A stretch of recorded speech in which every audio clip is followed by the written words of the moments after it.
Okay, looks like we're live, and I'm going to do a little prep work here and just get this URL out to a few other places so that we can have others join us. Once again, if you are, I'll wait till I see somebody show up, and then I'll ask someone to confirm that we have audio here. But let's go and do a little tour real quick.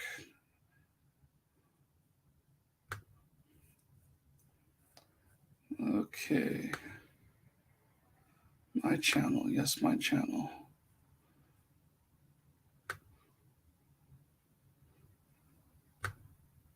Okay, so that doesn't show up what's going on. All right, that's fine. Oh, it does. Okay, then let's go there. Okay. And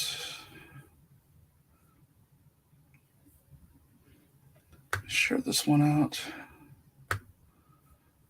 Okay, I'll close.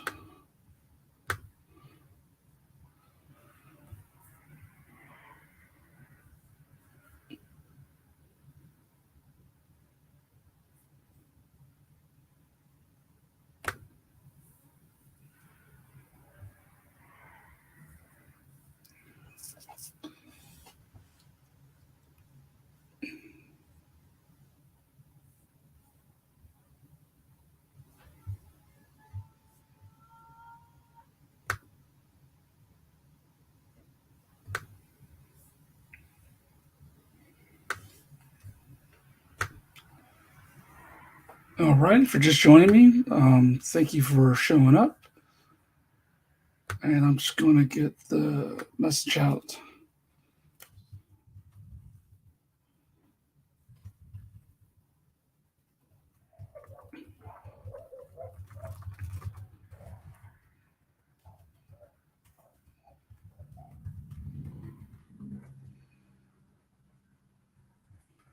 I like the description I already came up with, and so I don't want to have to retype it again.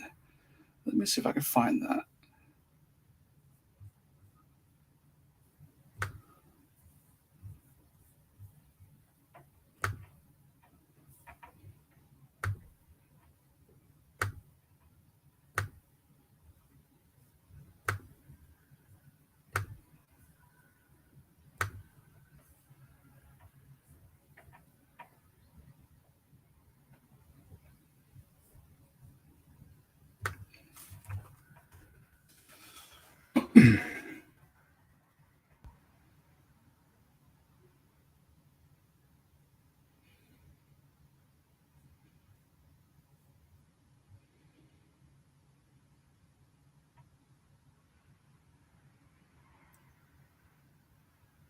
Connection's running a little bit slower than I would like, even though there's nobody home, but maybe it's just peak hours on Friday.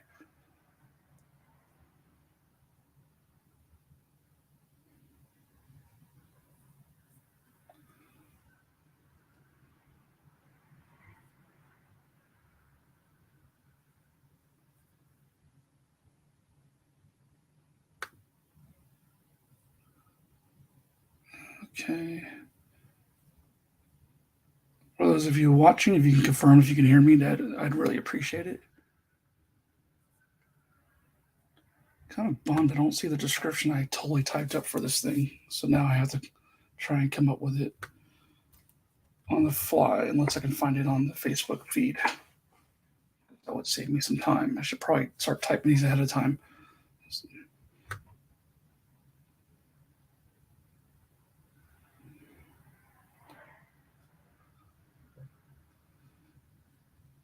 Okay, yes, sweet. The Facebook feed has it.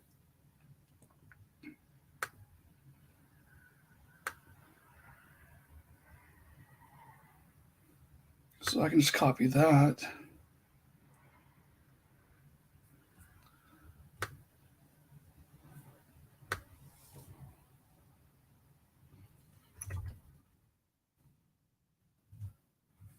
Then I just need to get a link. Are we doing Twitch? Are we linking to Twitch or are we linking to YouTube? You know what? Let's link to YouTube. We always link to Twitch. But maybe I want to link to YouTube this time.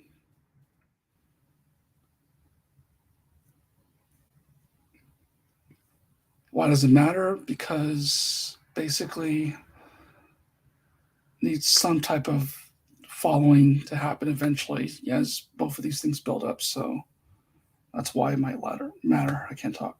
All right, looking for the share option. Once again, just for a URL. Cancel that. No, that's not what I'm looking for. Here we go. Copy that. Now I can go ahead and get out of here. It's just a little bit of prep and maintenance that you're seeing media right now, and then we're going to go ahead and get started. I'll tell you what we're doing today if you haven't read the description yet. Okay, so that's that. Let's go over here.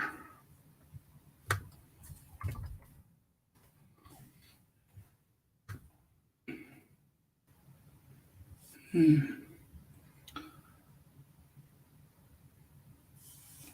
don't get mad that I'm posting this in here. Go into people's Discords. I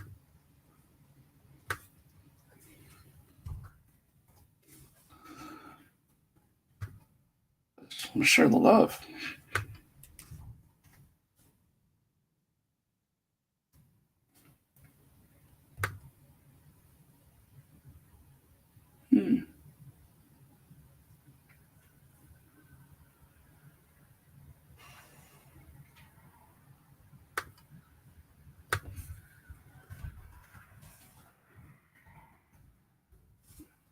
And if there's an issue with that, then they'll let me know, I'm sure.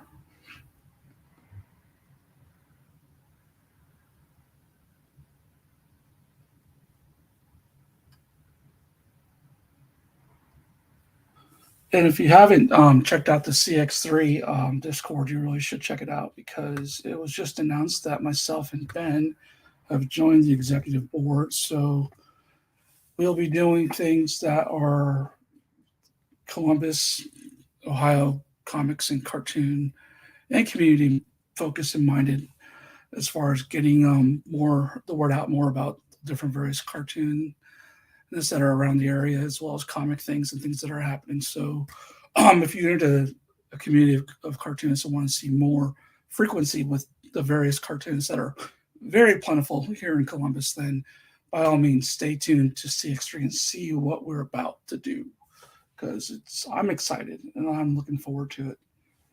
A couple more places to post, and then we will focus on you, the viewer, whoever is here, and anyone else that wants to join us can show up later on.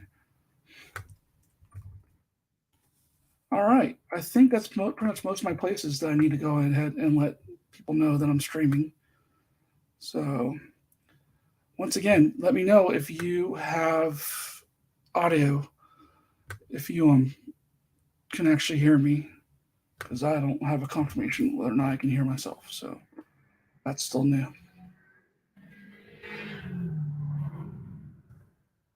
Gonna get out of that. Focus on StreamYard only. Okay.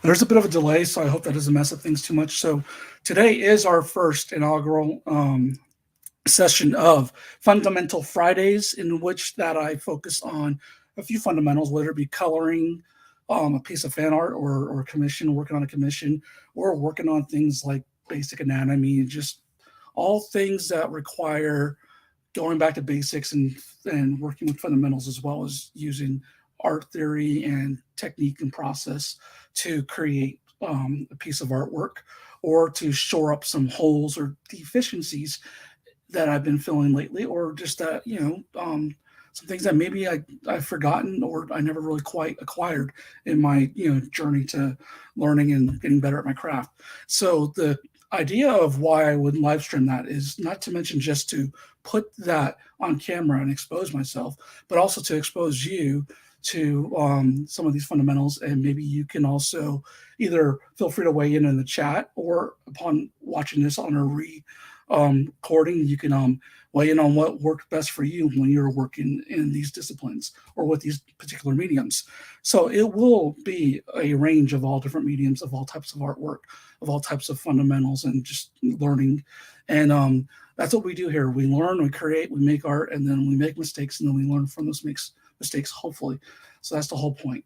And that's what meanwhile, I get some work done in some commissions, as well as fan pieces or fan art that maybe people have been asking me to do for a while.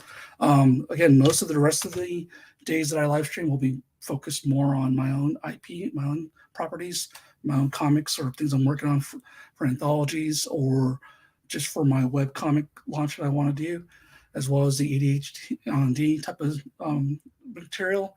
But Fridays, we're going to go ahead and have some fun with it. So right now, you can see that I'm working on a Pokemon piece. And besides making fun of some Pokemons here and there, Pikachu, like the Old Man Pikachu print I have, or that Deadpool Pikachu, I haven't drawn too many Pokemon other than quick cartoons for Pikachu that the kids have asked me when I used to do cartooning at events and stuff like that.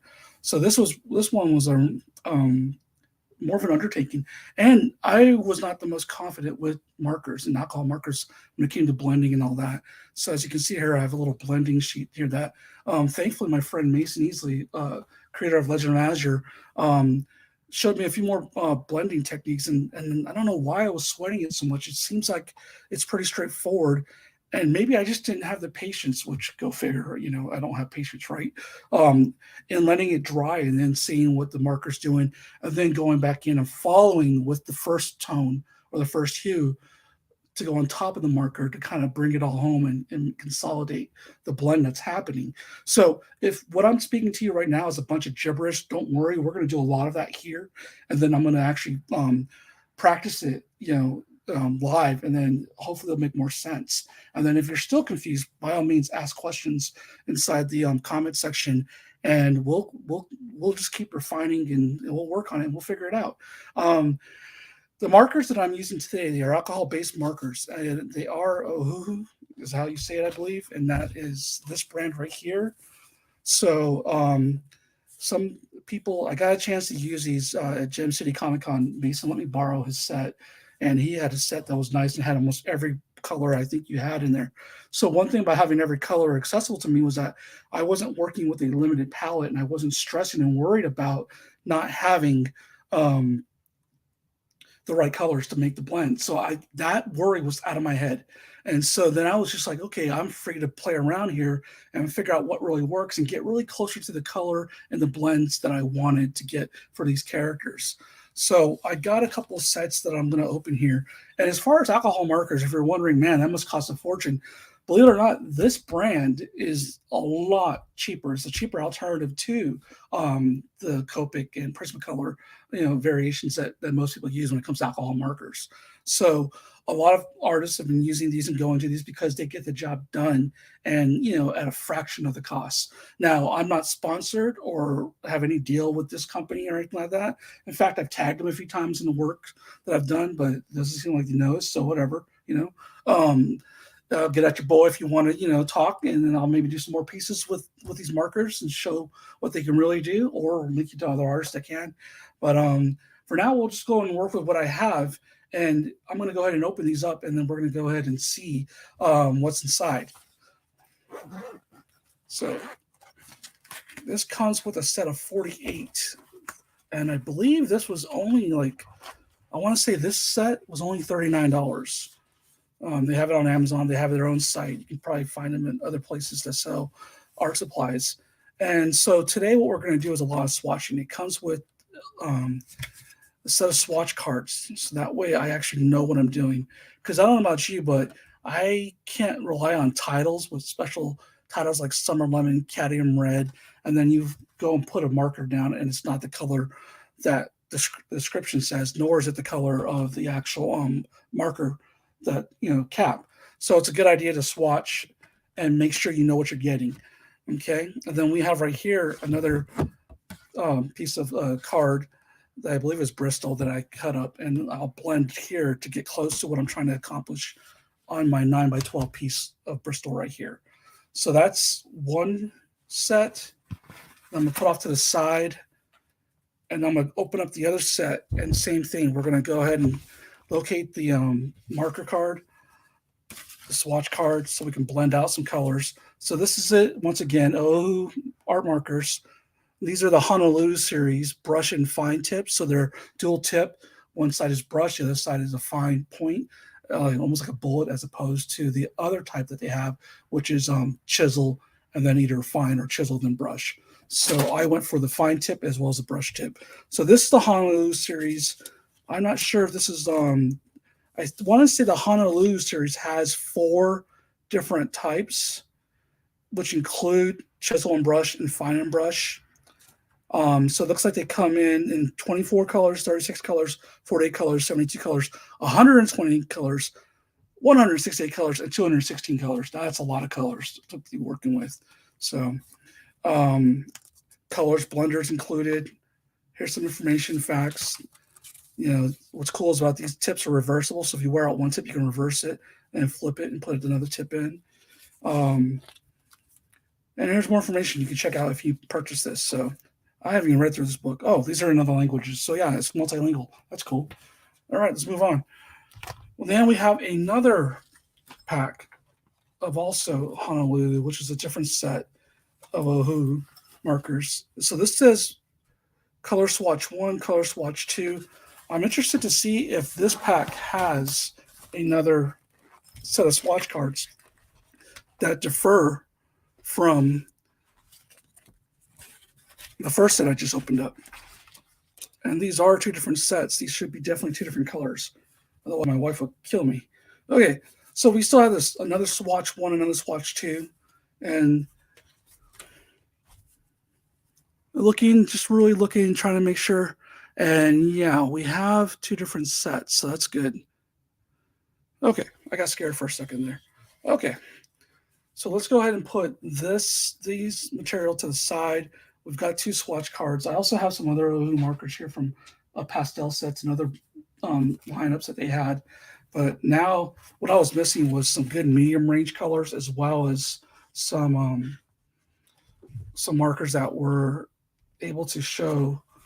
You know what? I forgot to hit record on my phone. Give me a second, please. Okay. So that intro is messed up for that video, but I'll fix it some other time. All right.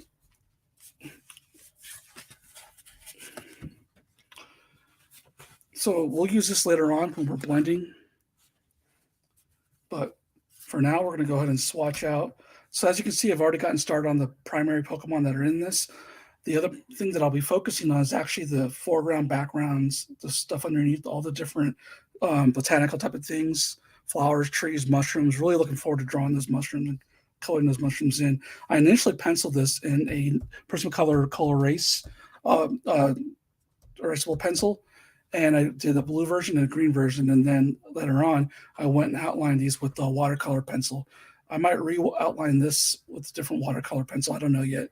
But because I want these characters to come forward and pop out as opposed to the background. I'm still trying to decide how I'm going to approach the trees, as far as if I'm going to go with more of just a flat color type of deal, or like one tone, and then leave the other type of stuff more like a variant of color. Or I might just do that as we get further away. So we've got some decisions to make here.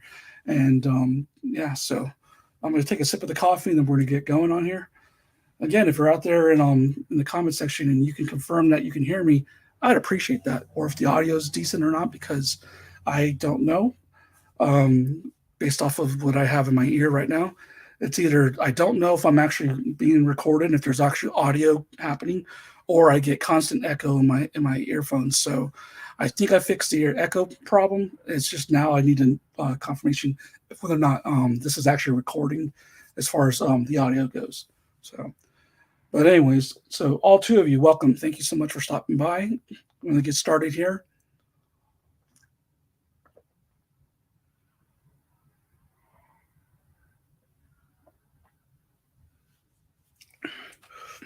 Oh, coffee.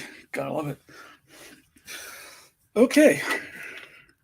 I'm also thinking about doing some more differentiating. I can't even say the word right now. That's how groggy I am. But trying to make sure to define this Pokemon versus this Pokemon, because in camera and up close, there's definitely a difference. But at a distance, I noticed that there was a lot of more blending, and they were kind of flattening together, and I don't want that to happen if somebody's just walking by or sees it at a distance. So I might do some more to make our more rounded character pop forward. But right now, we're going to come back to this, and we're going to come back to outlining this, and I feel like coloring in some mushrooms. So I'm going to look up a resource for mushrooms, and then we'll go from there.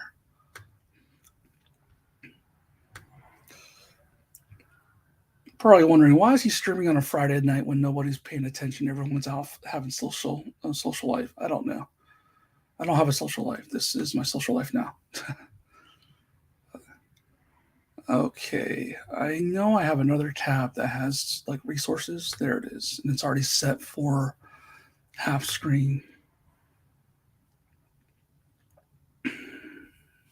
And we want mushrooms.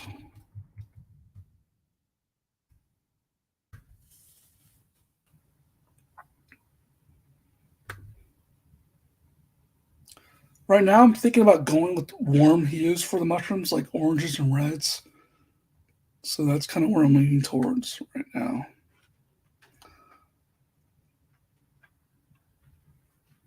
And right now, they're kind of like your generic red and white mushrooms. So I don't know if that's a toadstool or what you call those things, but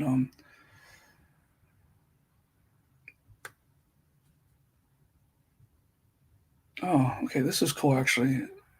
I might look in on that. Let me zoom in on that one. So these ones might work nicely for just the smaller right here. So I think we'll go ahead and color those. But let me swatch first. So I'm looking for some oranges, peach and orange. I don't want to swatch on the actual thing and then risk it bleeding through. So, and I'm running out of space right here. So we're going to put this in and hopefully that'll work. So I've got literally a marker here that says orange, yellow, red 3, and yellow, red 2. And let's see, what else do I feel comfortable with? Yellow, red 170, which is chrome orange. And how would I cool that down if I had shadows in that? I probably would use a purple because I like playing with the color wheel a lot sometimes and using the cooler colors for shadows. Cornflower blue. All right, let's see what we have right here. So let's find the swatches. We're going to swatch first. So we've got, let me see. Yep, here's chrome orange, and that's yellow red 170. So let's go ahead and swatch that and see what that looks like. So as you can see, here's the fine tip, and it's kind of like a neon orange, isn't it? Oh, cool! Didn't bleed through there, so I'm not worried about staying in the lines. That was just a swatch. We'll let that dry a little bit and see what it dries down to, and then let's see what else do we have. Do we have any more? And I believe we probably have a cornflower blue on this too, don't we? B350, B350. Do you see it before I do? You probably can't because you have a better view.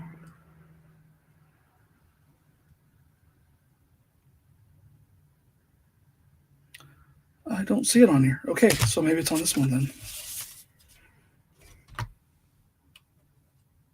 Right there. So let me show you the brush side. Here's the brush side.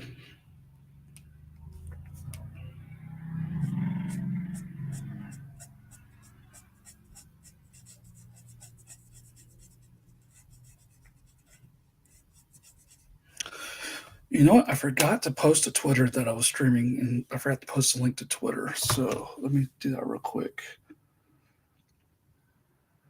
It's like if people want to take a break from arguing and fighting, they could fight on Twitter and check out what I'm doing here. I doubt it, but I mean, we can always try, right?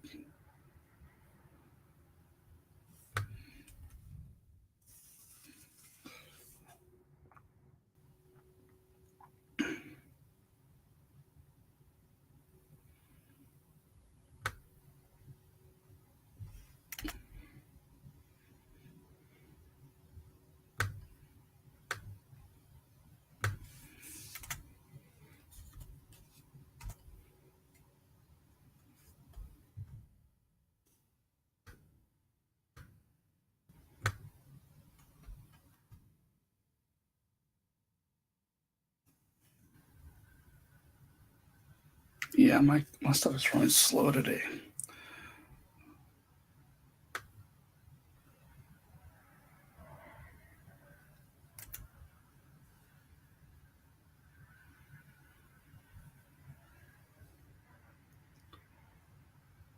Okay, I got too many characters.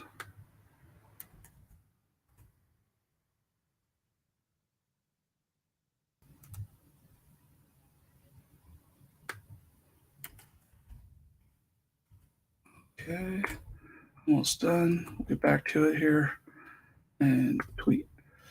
All right, that's done.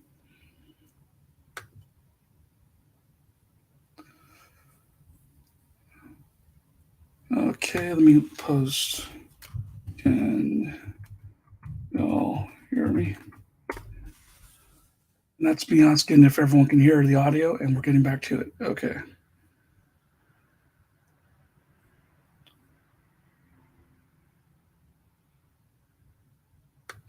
All right, back to coloring mushrooms. So I've got some of those swatched. Let's go ahead and go for yellow R2. Where is that one at?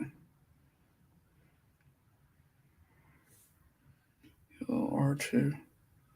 Well, tell me they gave me a swatch card without the actual code on it so I could actually color it and swatch. That doesn't make any sense.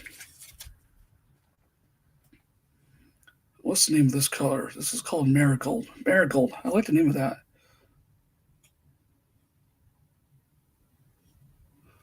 All right.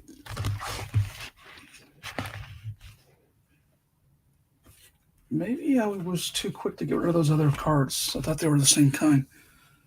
Oh, let's look over here.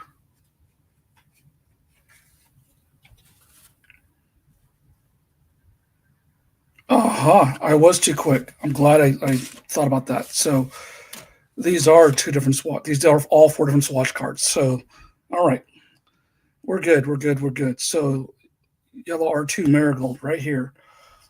You don't want to see the brush one, don't you? You don't care about the fine tips. So. Look at that. That's beautiful. I once did a T-shirt design and logo for a festival, and it was a Marigold festival.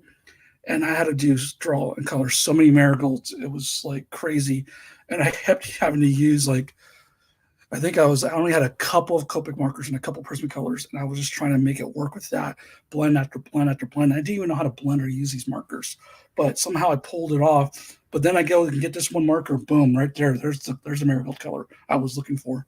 So, yeah, sometimes having the right tools just makes things a lot easier. But this was several years ago too, so I mean, these probably weren't even out back then. All right, so if we look at our oranges that we have, which is the chrome orange, the marigold, and the regular orange. This is orange. This is marigold. This is chrome orange. You can see how there's three different like what would you say hues or tints to it. My language is like failing me right now, but you can see how there's differences in tone. So is that enough to get me the orange that I want? I don't know. I'm not sure if I feel the chrome orange, so I need something else. I need something a little bit darker. Okay, let's something cooler. I also need brown. So this one is smoky blue. All right, smoky blue. What you got for me? And we're looking for number B260.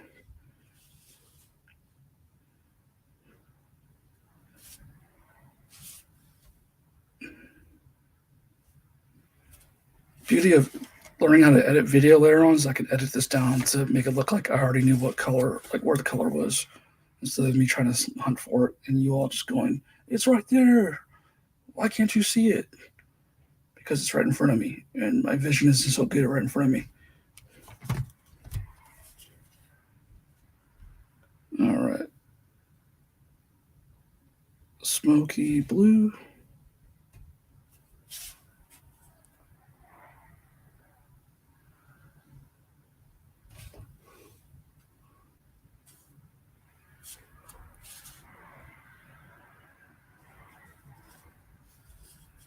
funny is that I actually saw a smoky blue earlier. I just can't find it now that I need it. So.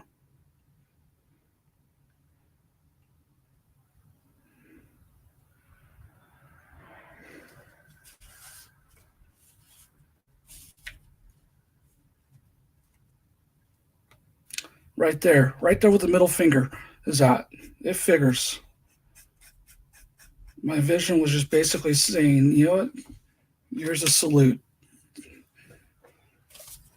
Okay, so we've got this. I think I like this more for the shading, maybe for the darker parts of this, and then with that chrome orange is a little neonish. I don't know if I want that, or maybe I'll start with that and then I'll go ahead and tint to orange. I don't know about the marigold yet, so it might be the marigold. It might be to where the marigold and these two end up becoming closer for the shadow work if I decide to go that route, and that the chrome orange will be for the highlights, the brightest spot other than white. And I think cornflower blue is going to take a seat for right now. And then the regular orange itself, which is very, very saturated, might just also like take a seat for now. I might use it as the base color or as the medium color, if I'm even saying that right. Every time I get allergy shots, like it's very, very questionable whether or not I'll actually be coherent. So let's go ahead and start blending. Okay. I don't want to accidentally blend on this, so we're going to go ahead and give ourselves some space right here. So I said we'll start with a chrome edge. Chrome edge is a local studio here, and I keep accidentally saying that. So, but look how bright that is. That's like a highlighter almost. Okay. And let's go ahead and go with the. Let's go ahead and go with the orange.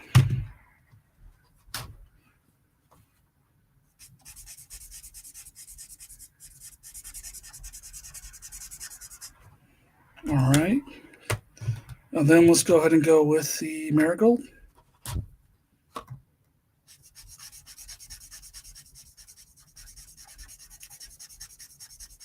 So that's 3 colors there, right? And then we're going to go back over with the original color, which was the chrome orange. And we're going to blend all these together. And we're not even going to use the colors blender. That's not going to happen.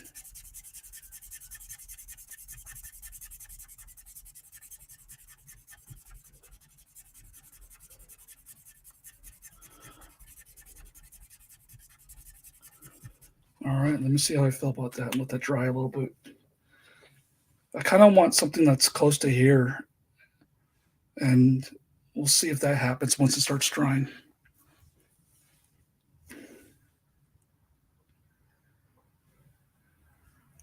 While that's drying, because I don't have any patience, we're going to go ahead and go in with the blue on the marigold part and just see if that works as a shadow,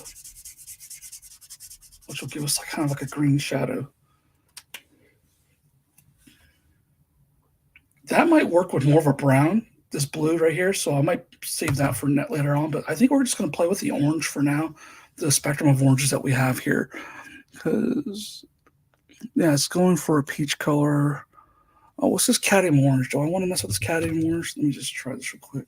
Where's my swatch cards? You know, we'll fill these up over a period of time. Technically, I could have taken these swatch cards and just do them while I'm watching TV, and you know, just to fill them in, because all you're doing is filling in the squares, and then later on, you know, give it time to dry, and then just pull out the swatch cards already done, and then you can sit there and see like, okay, I'm familiar with this and all that. But as I did the you know, opening of the containers and just mess with them right here on camera, we went with live route. Okay. Because I can tell it'd probably get old watching me trying to find these colors. There we go. I found it quicker this time. The trick is not to look for the numbers, to look for the letters, for me at least. That's a really popping orange. Look at that. Compared to the chrome orange. Look at this. So you have 4 ranges right here. Yeah, interesting. Okay. Now that we've given this some time to dry, let's go ahead and look at that. And that's not so bad, is it? I don't think it's that bad. So, all right. So I'm going to put this Cadmium Orange back. I'm not going to use it for now. And we're going to go ahead and start doing these little mushrooms, I think.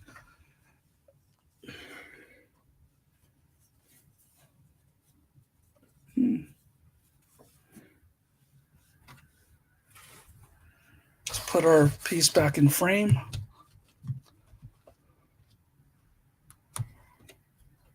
And we're going to start with the lightest color, which was our chrome orange. There we go. And looking at my resource, I'm going to go ahead and just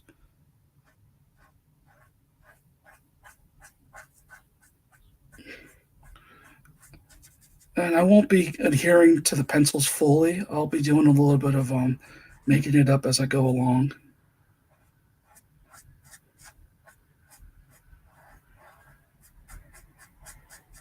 And so what I'm going to do is jump around a little bit to the other colors, or excuse me, the other mushrooms, while I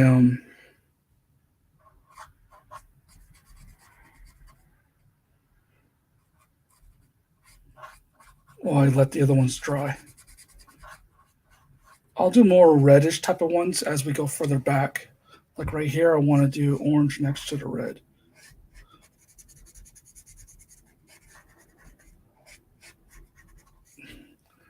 And then we got some right here with this blue.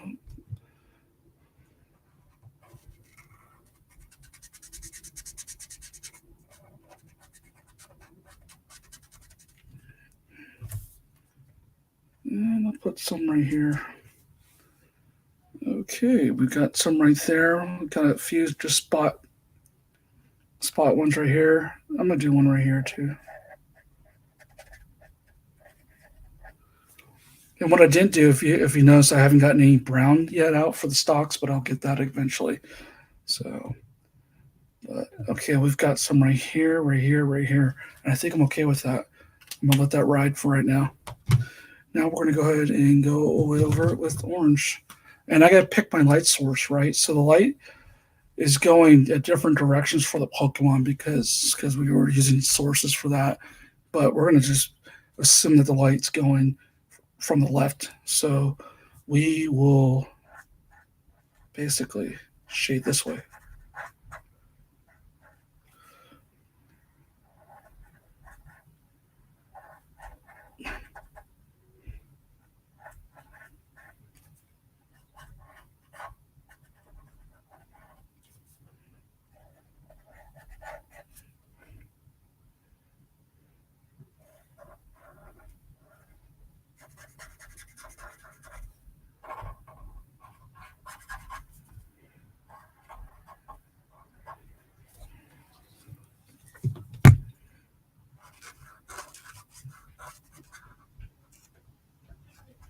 So family's just getting home from swimming, so we'll see how much noise they make when they come in. They tend to be loud. Yep, I knew that one would be loud when walking in. So, hey, director, how you doing? How you doing? Can you hear me? Okay, am I coming through? I haven't got a confirmation if my audio is working so well, but and I don't hear a chime or anything when it tells me somebody's joined the chat. Right now we got our orange mushrooms, or orange. What are these called, anyways? I have no idea what these ones are called. I'm afraid to click on the image, and then it'll take me to the website, and I'll lose. But I'll look it up later on and keep the tab open. And we're going to go back in with the Marigold. Okay, sweet. Thank you for confirming, Director. Director is one of the recent people to join our CX3 forum, our Discord channel. So happy to have you. So Smurf houses. I love Smurf houses. It's funny that you mentioned that because grew up watching the Smurfs like in the 80s and everything like that. And I really would love to get my hands on the comics that the not the original comics in French, because I believe it was a French comic originally, but it was but I just love the artwork in the comic strips, so I would love to get a hold of that. And I love the Smurf cartoons in the movies, and so I would love to do some Smurf artwork actually. So I just need someone to commission me for it. But okay, so now we're going to go ahead and give our last third tone, the Marigold Color. And I hope my hand's not covering it too much, but as you can see, it's pretty. It's almost like a brown, a lot of brown in it. And I'm not sure if this is the actual best way to color things. There probably is a lot more like variants, like, you know, spots and stuff like that. But I don't know. Markers are a really tricky thing for me because you start getting mad at the marker and wishing it would look better, and then it just looks like crap. And then like a day later, you come back and it's like, actually, it's not that bad. But then sometimes you think you're rocking and rolling with them, and you think you got it down, and then it is that bad. So, okay.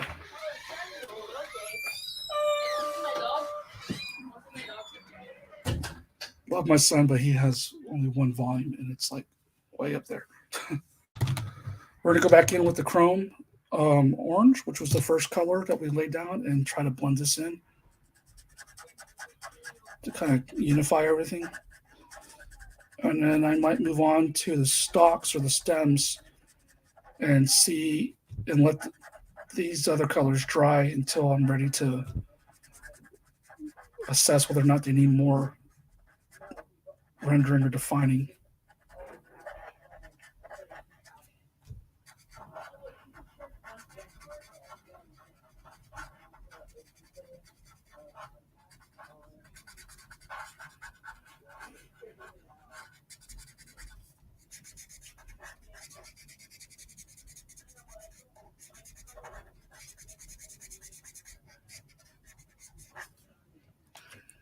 I don't even know. Okay, I don't think I got these over here. I totally lost track of where I was at.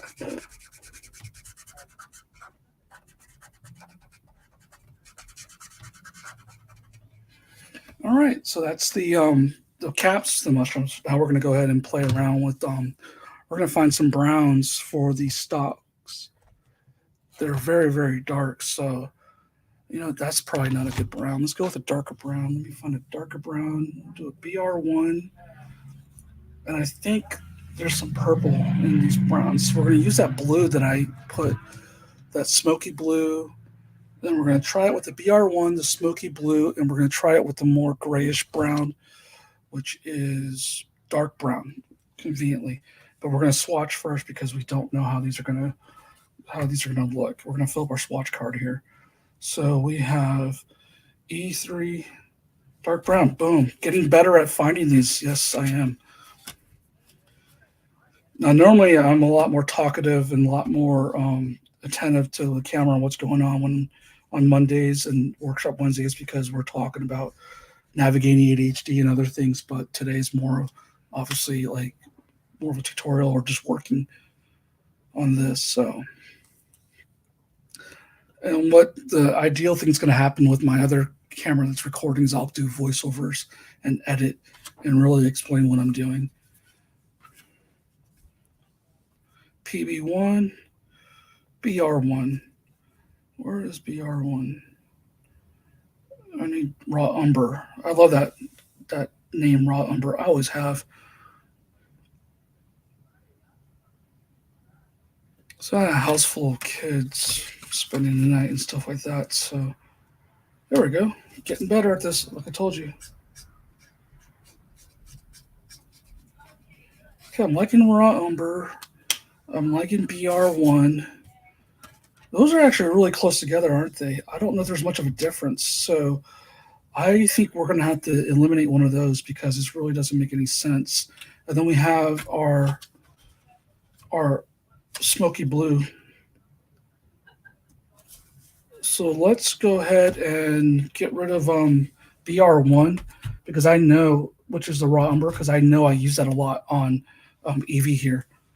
So let's go ahead and go from blue, brown, and purple. I want to get more of a purple happening here, a violet. So we're going to go with, try Bluebell. Where's Bluebell?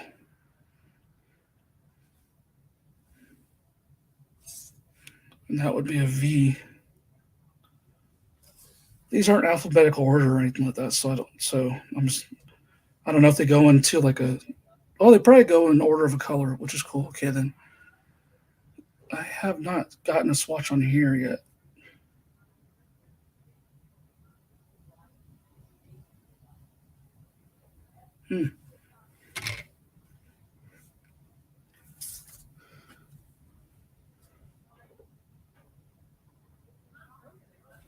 What is this again? Bluebell.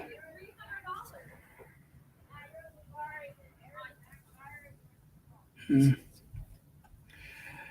don't know about you as much. I do love fall. I love fall so much. That's one of my favorite seasons. It is my favorite season, especially when we start talking about Halloween and those things, and all the different types of holidays that people gather to eat. But the one thing though that is regrettable about summer is that when it's a gift and the curse, as I say it, because the kids will go back, everyone goes back, and then it'll just be me and Ori here until I end up maybe finding a teaching gig or something.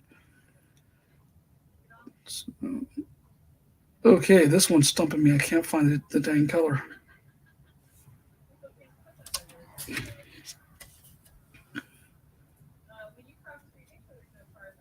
I should not put these so close to my nose. I'm sniffing them.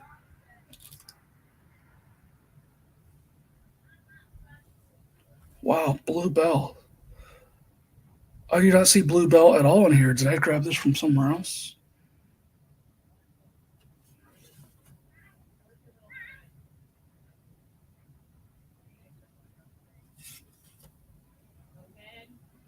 In a minute, we're just going to move. Oh, found it. Okay.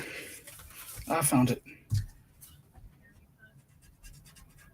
Oh, that's really purplish dark. That might be too dark.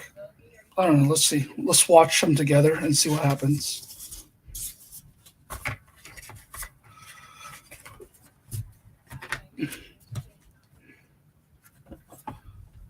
Okay. First things first. This is supposed to be a brown, so we're going to lay down our brown. Or is it a blue?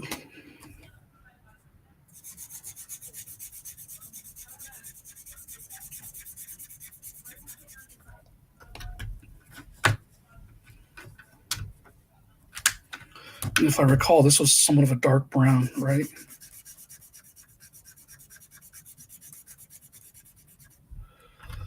And then we have this purple.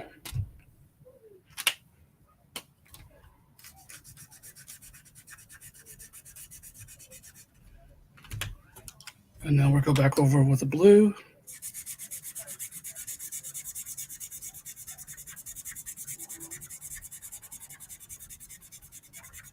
And this is the smoky blue, I believe.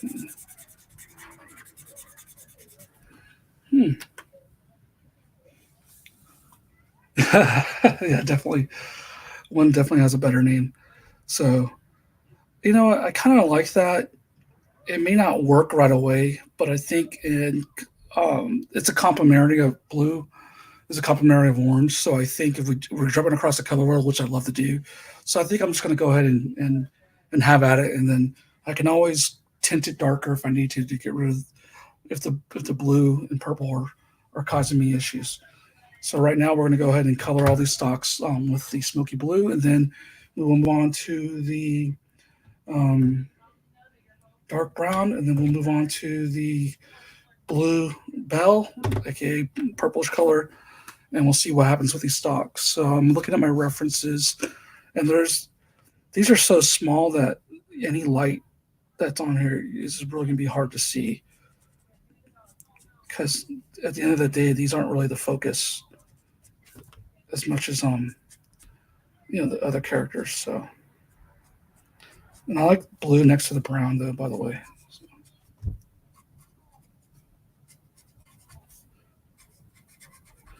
It's supposed to be grass blades in front of it, but I might go with something that's a little more opaque to do that later on.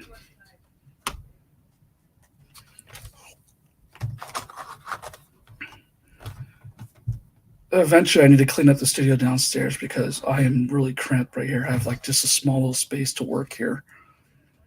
And this should be more for my planning stuff and organizing planners and bullet journaling rather than full on art.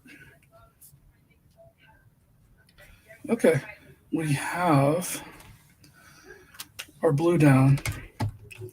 We're gonna go ahead and start. Before I said that the capture, the light was coming from right there, but now we're gonna go reverse and say the light's coming from the right. I'm gonna actually use the fine point.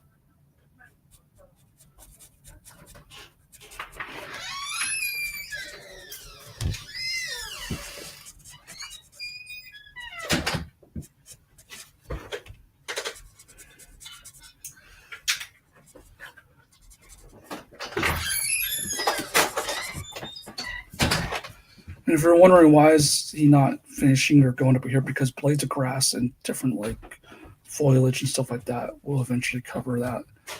So it's kind of like I'm having to anticipate, predict the future. And then we'll go ahead and go with the purple for the last bit of darkness on here. And that'll mostly kind of be like an outline.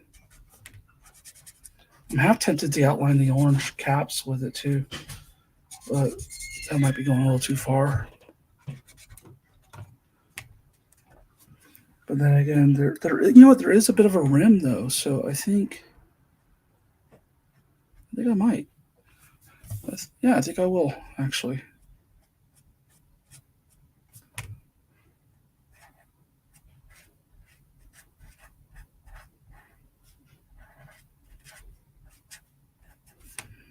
And it's just kind of like a broken contour. We're not really and obviously like the thinner, the further back it goes, it would probably be a little more thinner. But it does add some definition and separation though. And I can blend that in a little bit more too.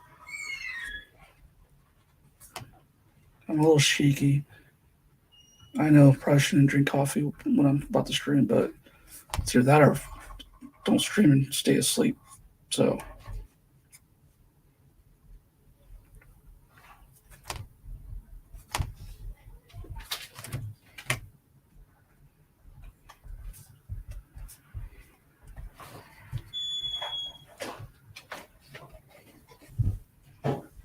okay. And then we're gonna go back over with the blue, with the smoky blue, and blend in those stalks. And I'm gonna go in a curve stroke as opposed to going down, and go the other way because these are cylinders, right? So they're cylindrical, as I would say.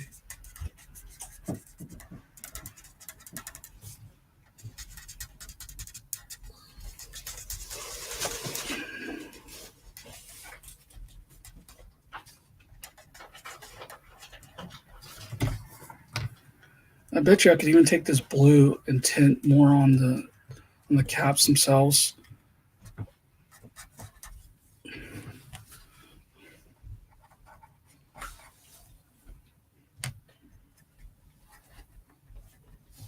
Yeah, I can. Look at that. If I wanted some feathering.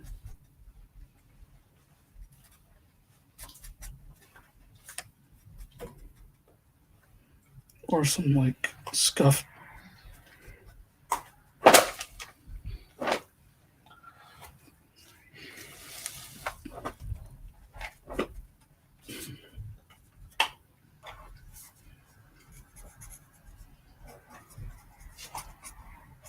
Now we're just going purely on instinct.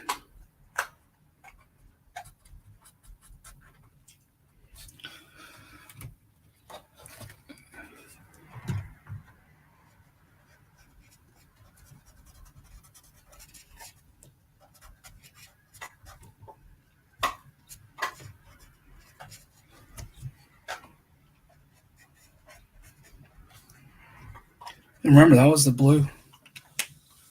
Okay, I'm good with those. We're going to move on. Thank you. Yeah. So I could move on, or I could take this chrome orange and go back in there and see what happens. Let's just go ahead and try it. So what we're doing now is reactivating all the color that was there. So it'll look like it's darker, but it might help blend it out a little bit more. Just make everything cohesive, you know, so.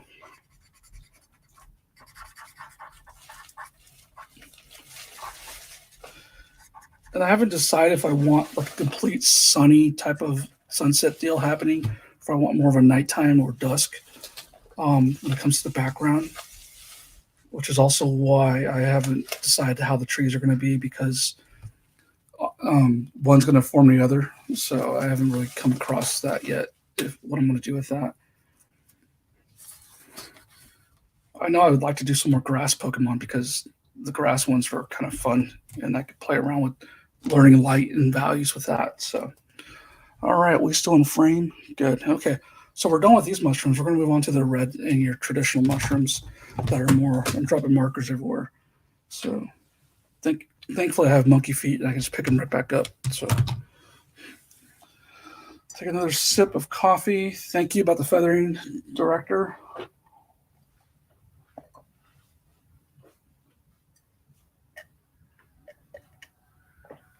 Coffee is officially cold.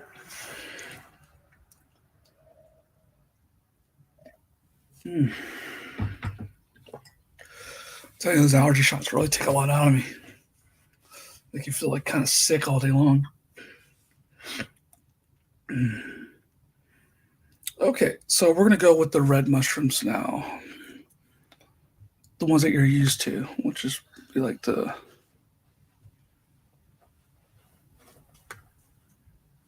And I have a picture right here that's kind of like your standard.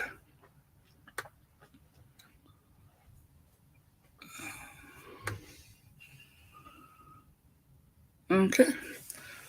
So, time for swatching, I guess. I'm going to keep an orange out. I might stick with this chrome orange, because I think that will be the lighter color to the brown, to the to the red. And I might keep the marigold and the brown out because those might inform the stocks that I'm going to do. So I believe this one was in here. I believe these two were in here. So now I'm looking for red. We're going to pull out a cadmium red, and we're going to pull out a vermilion, and we're going to swatch these and see if we're not going straight to like the brightest red that looks like. So my wife likes cold coffee. I don't like cold coffee. I like warm coffee because, especially with my throat and allergies, I just feel like it helps soothe my throat a lot more. So,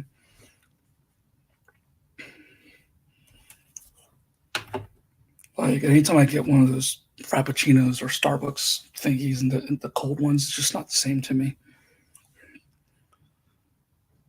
Okay, cadmium red. This is R146.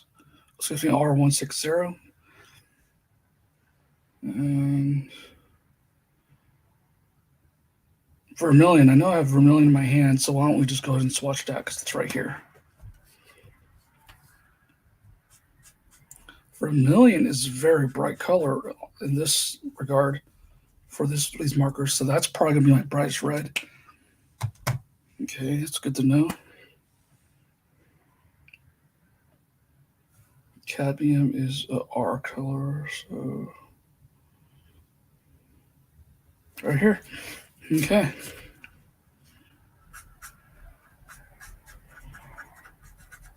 So that's lighter than the vermilion. And then the cadmium orange. Actually, cadmium orange looks like, I think I want to use that over the chrome orange. So we're putting that back, and I'm going to grab the cadmium orange. I actually like the cadmium orange. Okay, I think we have our blend. Do I want to do it with 4 or stick with 3?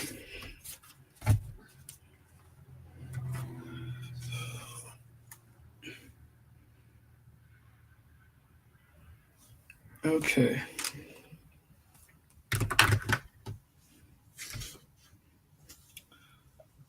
Running out of space here.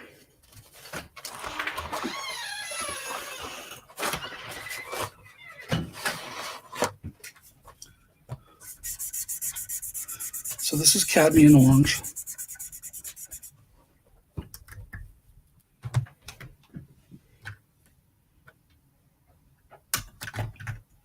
And I believe Cadmium Red was the next color.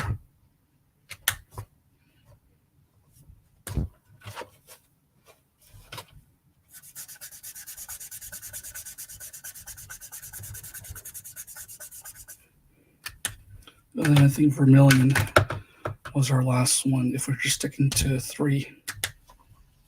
And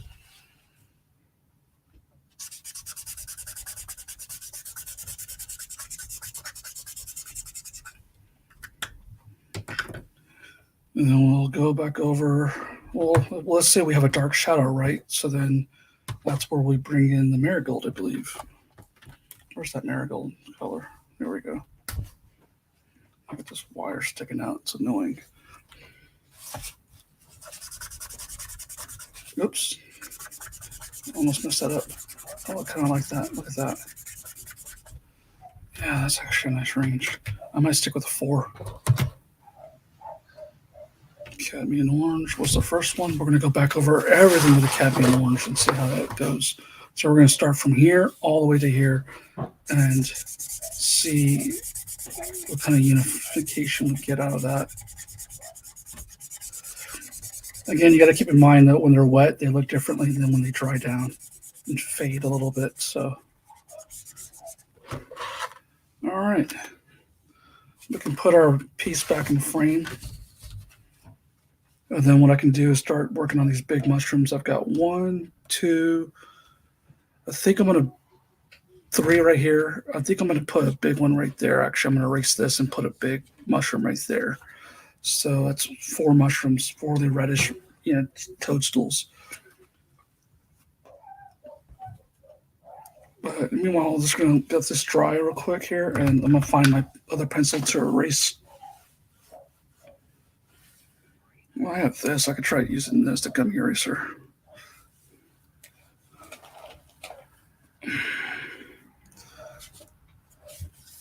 So what do you think? I'm kind of digging that. And also keep in mind that these things, if I use this range on these mushrooms, they're going to really pop forward because they're warmer, and warmer colors, come forward as cooler colors recede. So there'll be splashes of this warmth coming through. All right. Hate to shake the table, but I got to erase this. You got to go. It's not doing jack. Okay, let's try the Prismacolor Eraser from the pencil that came from.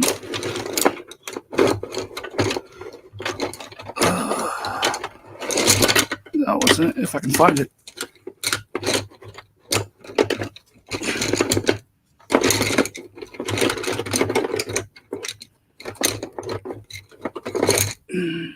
We'll try this green one. That's better. Apologies for the shaky cam.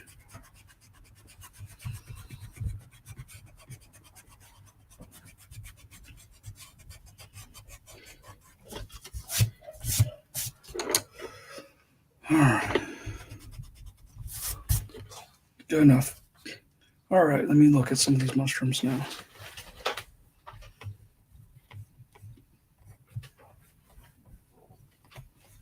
This one will be coming off.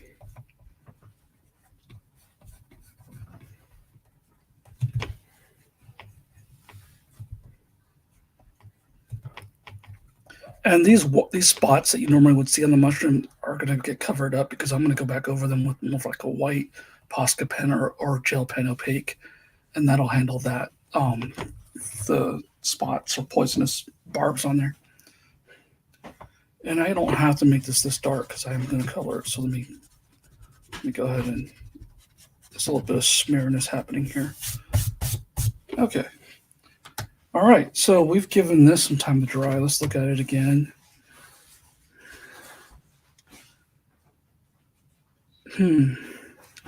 How do I feel about the Cadmium Orange?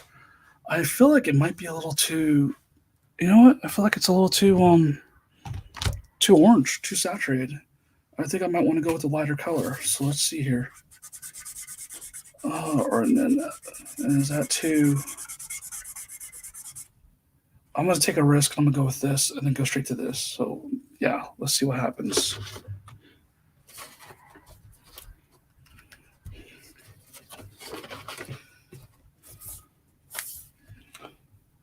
Let's see. Okay. All right. Being left-handed, I'm running out of room, so we're going to start right here.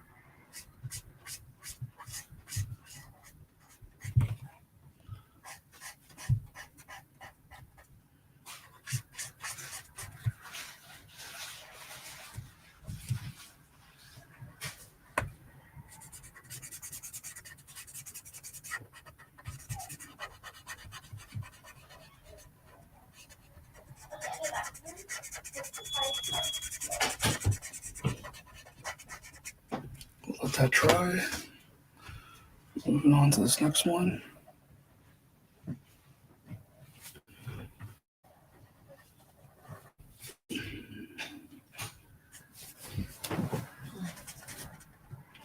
Now this is watercolor pencil right here for the outline of Eevee. So I don't know what happens if I get it wet with a marker. I don't know if I want to find that out and then have me another problem. So I'm just going to go up to the edge and try not to activate it again. It could be a cool thing that happens, but I don't want to find out right now. Because as far as I'm concerned, that part is mostly done. Okay. And this is another part of our Pokemon friend right here. In fact, you know what? I believe I have them standing on a big, huge mushroom. So let's go ahead and fill that part in and fill this part in.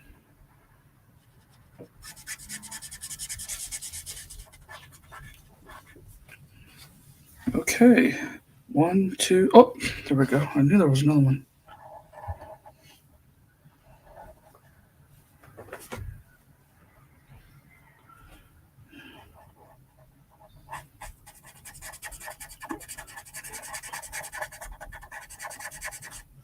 Okay, 1, 2, 3, 4, 5 big mushrooms. Hey, Ned Flanders, how you doing?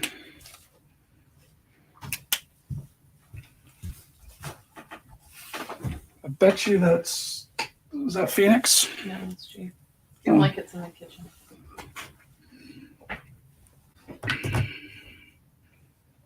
Okay, now we're going to go ahead and go with the Cadmium Red. Hi, Peanut.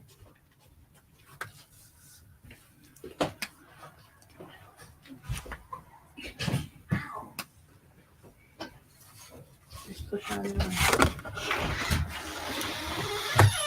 All right, so let's go ahead and we had our light going from, I believe, this way. So, Make sure you put them away. but these are in the foreground. These are more in the background, and I feel like the light's going to be hitting it this way. So we're going to go this way. So.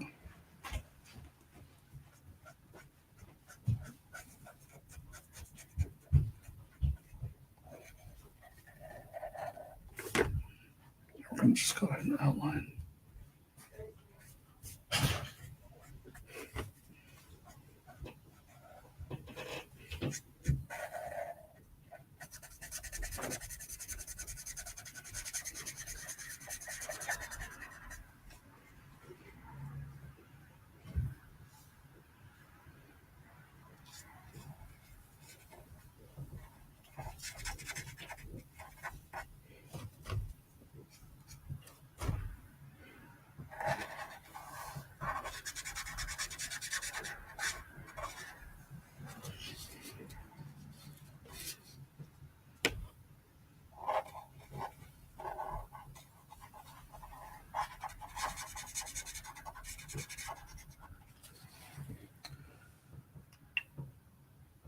All right, so Tom Williams, a friend of mine who's also a really great artist and does a lot of the space promo posters, says he does the marker and watercolor pencil blends all the time on con sketches.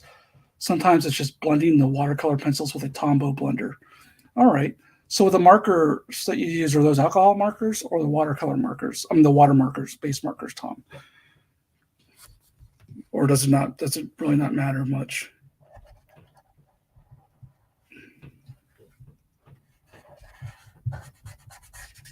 I think I just messed up my light source right here, but okay, who cares? Call it artistic license.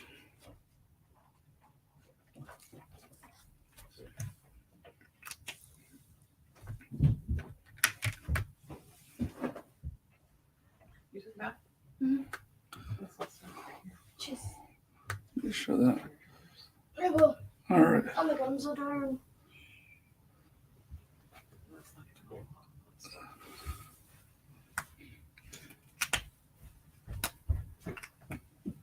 All right, Phoenix. Phoenix is in too. So.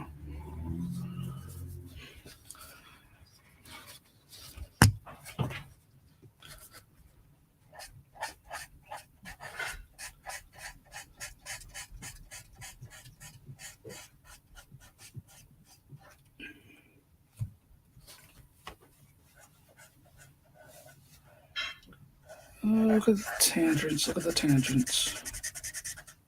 You also have these tangents.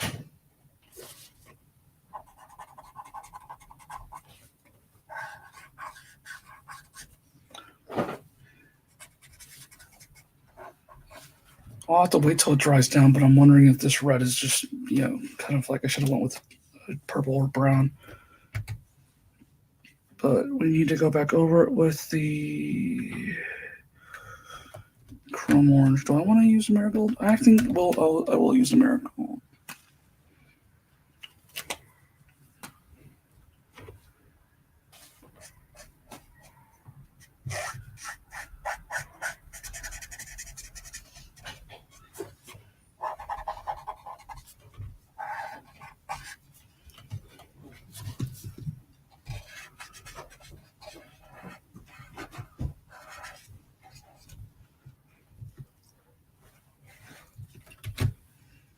And now we'll go over with the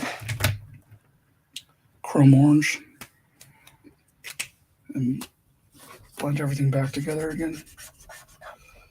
Hope for the best here.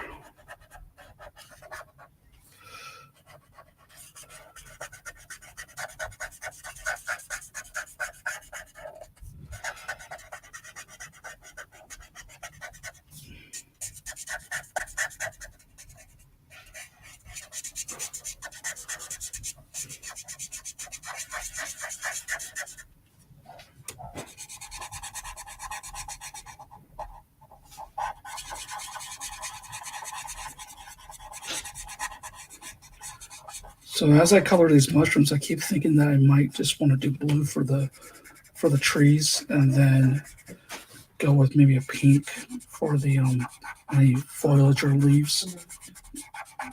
The ground will be grass, like a bit of grass green kind of deal.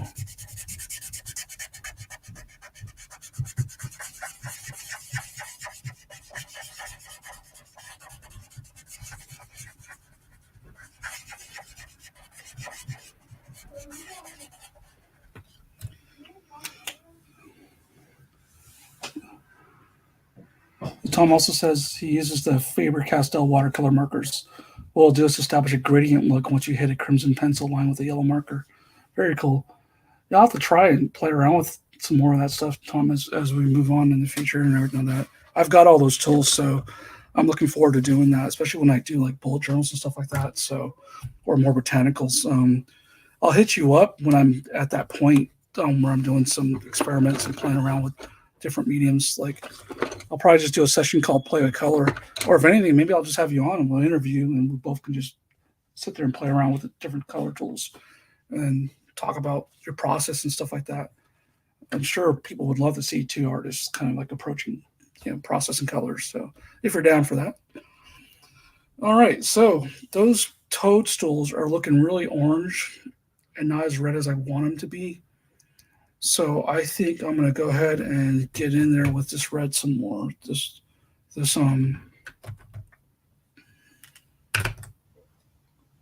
cadmium red.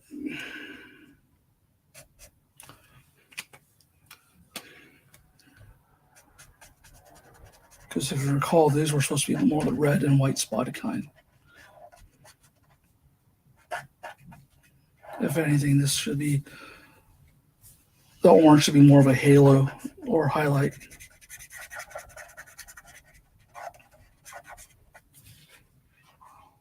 So we're going to go ahead and turn that orange into its highlight.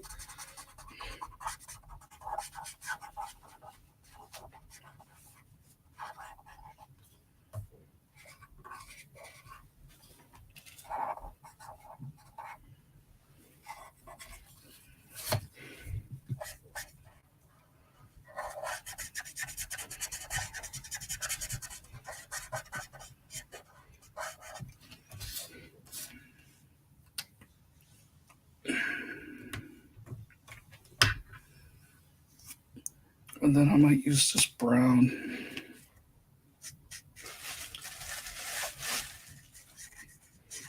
That might be too dark.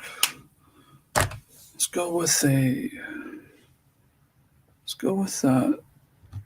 Where's that smoky blue? We're relying on the smoky blue a lot.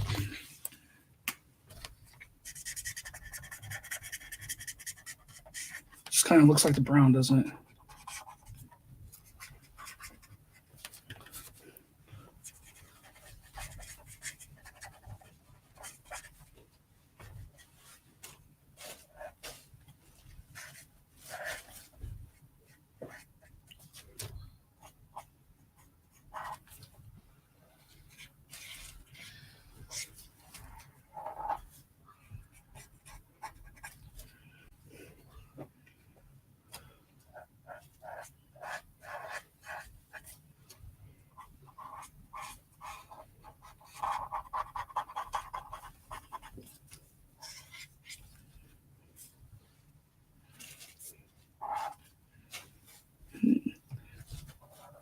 Okay, I'm feeling that a little bit more.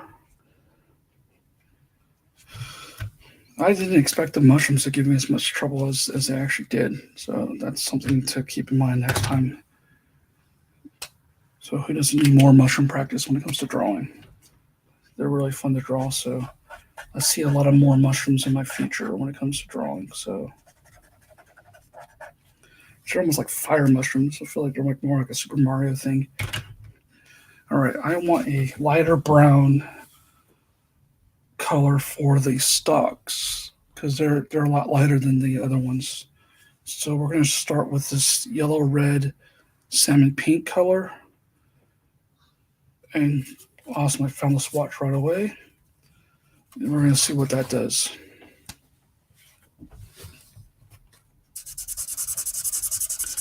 It's definitely got some orange in it, some brown. It's very warm. Look at it compared to Eevee.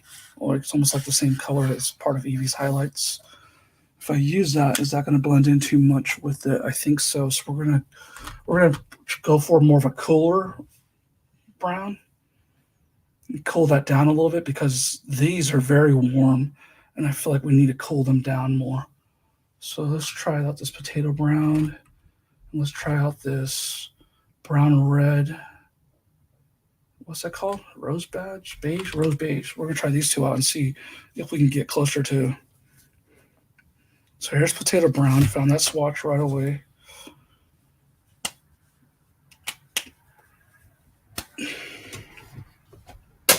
Dropped another marker. Potato brown's still a little warm, but it might be a warmth I can actually handle for like the darker shadow part of it, but I'm not sold on it yet. And this one is, oops, what did I color that with? I don't know if I did the right color. Let me see. Yeah, I mean not. This is potato brown. Did I use brown beige on it instead? I may have totally messed up by dropping that marker. At least these are swatches, so it's not that big of a deal. It's like whatever. Just got to remember.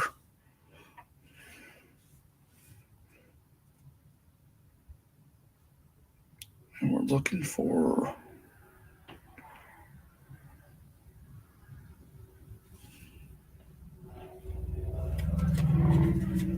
I don't know why I haven't gotten any on here. It's so weird.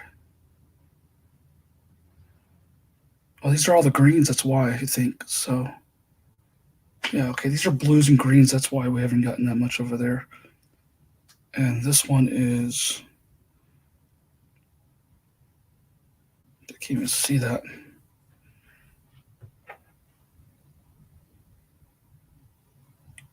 Something beige.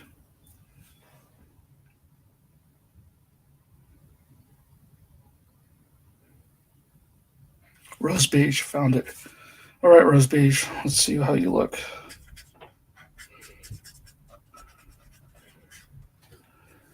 So did I mix those up? I think I did mix up potato brown and that.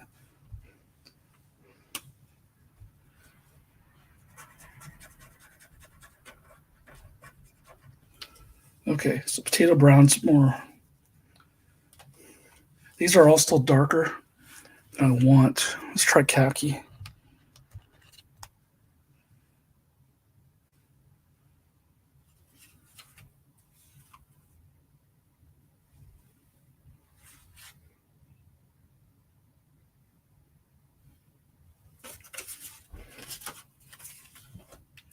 I can feel myself getting impatient with these. I think it's partially because I'm also hungry.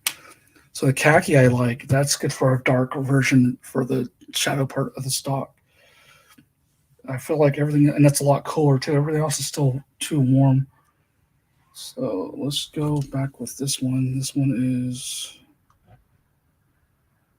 anise. I don't know if I'm saying that right, but this is a gray yellow though.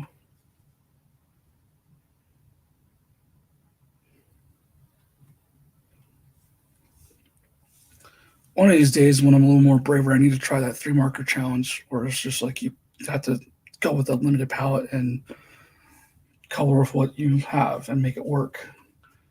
Those are the rules. And I think it's a blind marker challenge. You just grab like 3 or 4 colors and that's it. What you get is what you get. Be a fun challenge. But not on somebody's commission.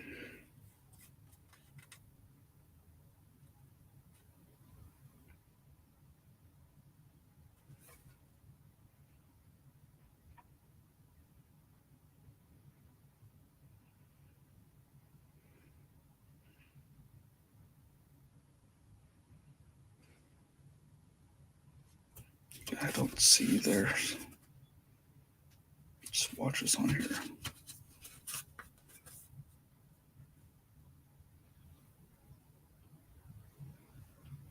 I can never find this watch.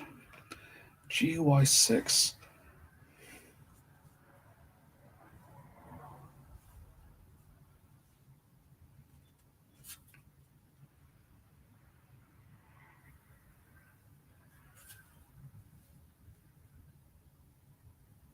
There it is. Found it. Okay.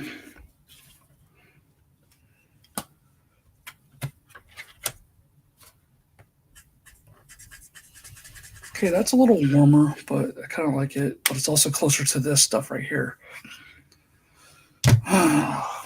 Okay, let's go ahead and just go for it.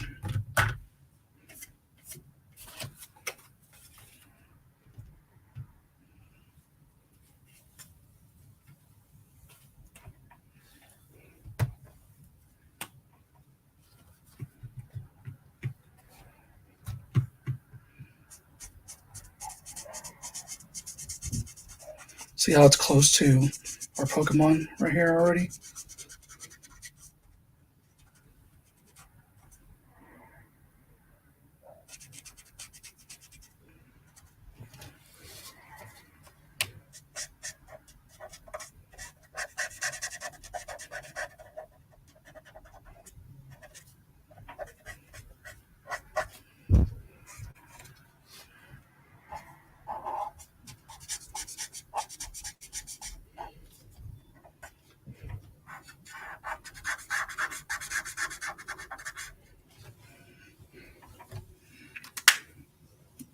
Definitely gonna have to do some things right here to differentiate this Pokemon popping back out.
I'm looking at smoky blue as my third color, and I think I do want to do that, and that'll help.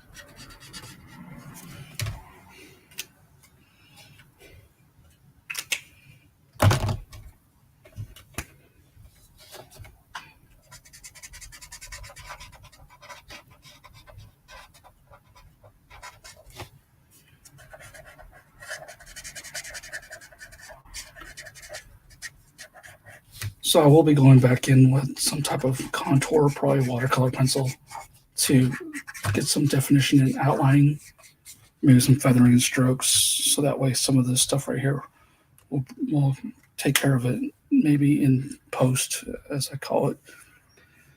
Okay, I think it's time to address the trees. I'm kind of feel like I'm getting lost in things right here. And these are going to be white, like flowers and yellow flowers on top of grass, but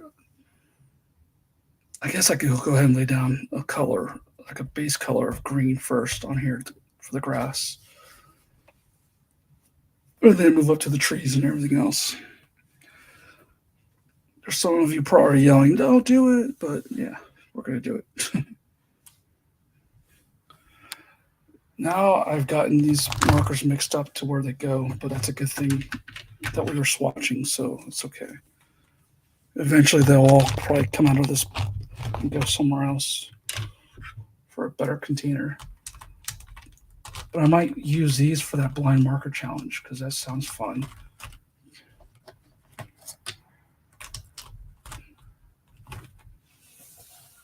Okay, so we want to establish some green. Mushrooms, got a nice grass green, but do I want to cool it down or warm it up? I tend to warm things up. Do I want a mossy? Because mushrooms and all that. I think I am going to cool all this stuff down right here as it goes. So maybe I will still go warm, at least up to this point right here. Let's see. Do we trust a marker that says it's grass green? Probably not, right? May green, bud green, grass green, yellow green. What does that say? Vivid green. Look at what we're dealing with here. So if I were just to look at it from the caps, I would say that I think this is the range that it would go. But we don't know until we start swatching, so let's swatch.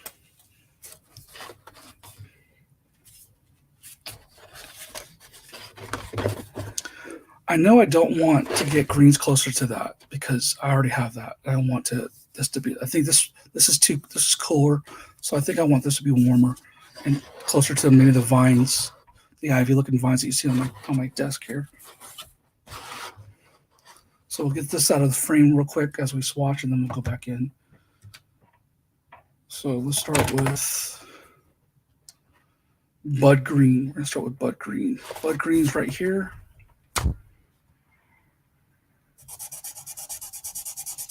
See, bud green's already warmer, and I'm already liking bud green, so that's definitely a maybe. Let's see, yellow green. I'm already feeling this one is a no, but I want to be sure, and I need a swatch anyway. So this is GY. Where's the GYs? There are no GYs in this one, is there? So move that to the side. There's definitely none in here. This is all reds and pinks.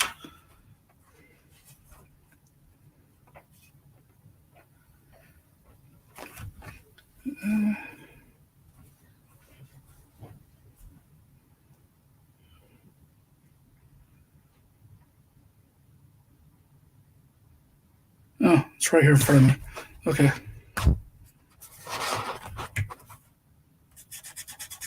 See, I like that too. I like this and that. I feel like those are our family. We are, and here I was about to diss it and say no. This is olive green. This is a G1. G1 and a whole bunch of numbers.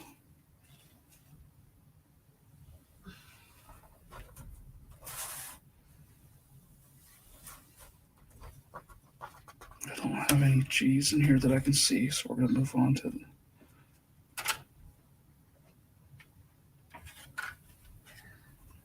There's olive green. Well, that's really green. That's kind of what you would expect grass green to be if you just had a Crayola. So look at that right here. See? That's very stark. So I think we should keep swatching some of these other ones, like the grass green and the May green. Let's do May green. That olive green might be way too much. That might be a good cell shading color though.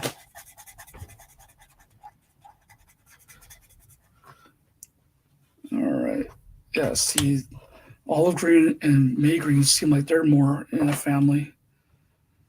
Okay, we're down to grass green, which is our last one. And we're actually trying to do grass, so.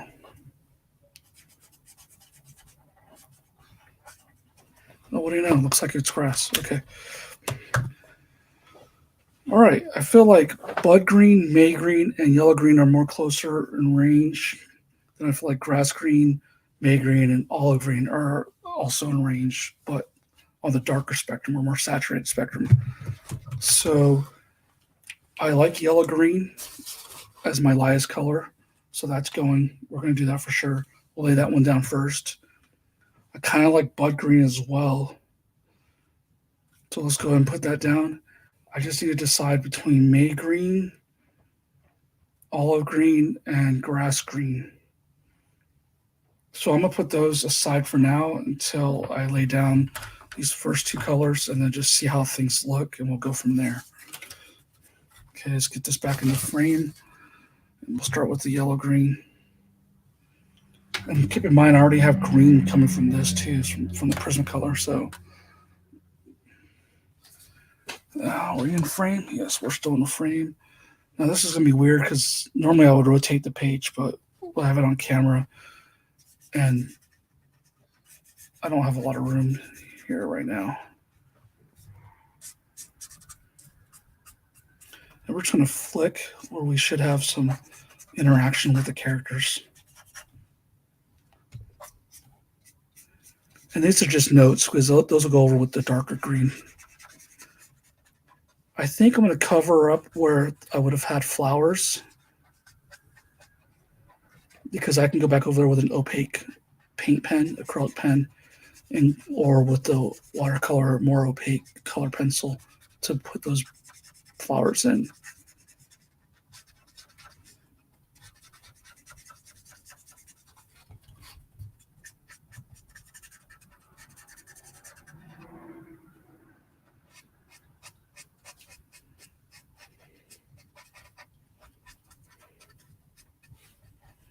See right here how that you can barely tell. So that's going to take a darker green anyways to leave the impression of the foot from that Pokemon.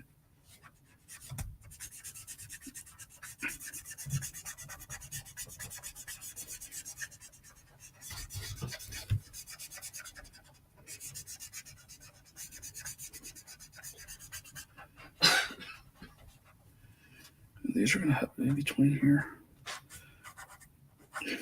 See where those flowers are going to be. We're covering them.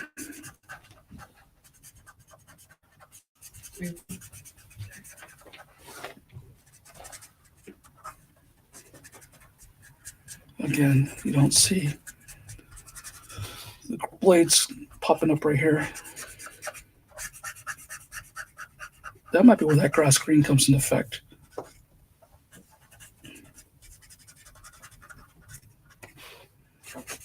because we don't want these guys just floating in space or floating on top. We want them to actually interact with the environment.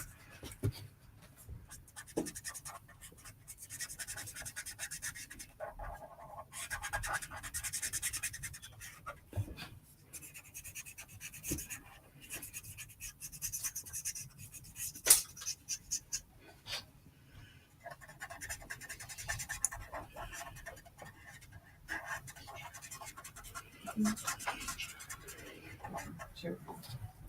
Oh, okay.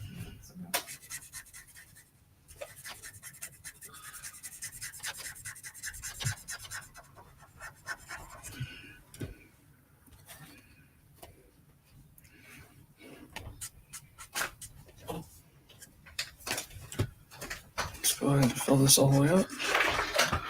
Bye, Phoenix.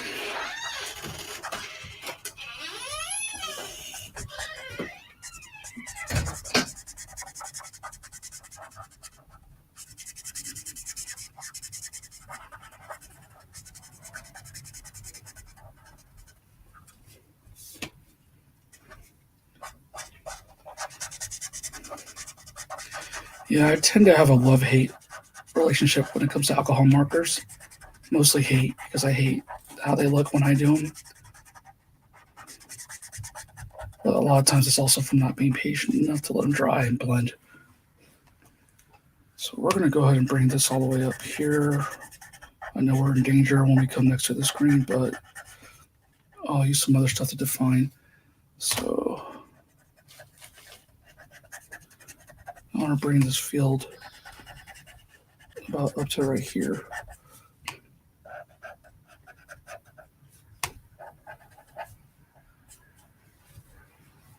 Yeah, about to right here, I think.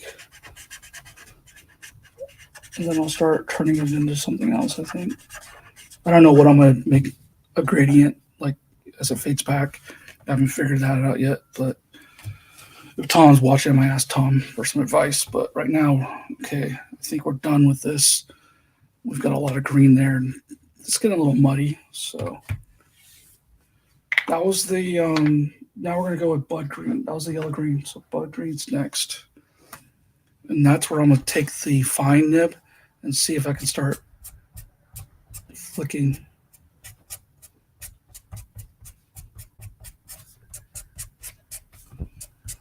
And, well, I said the fine nib, but we'll do fine blades of grass. And then we'll go back in with the other side and do more thicker. So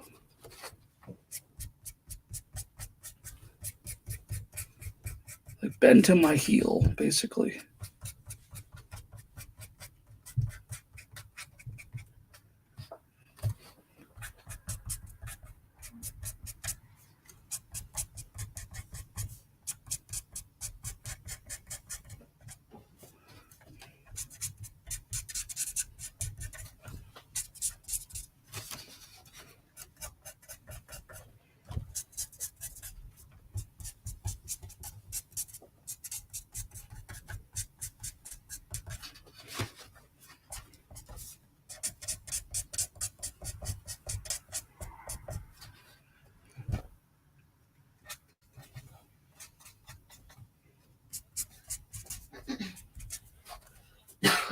Little Calvin and Hobbes squigglies.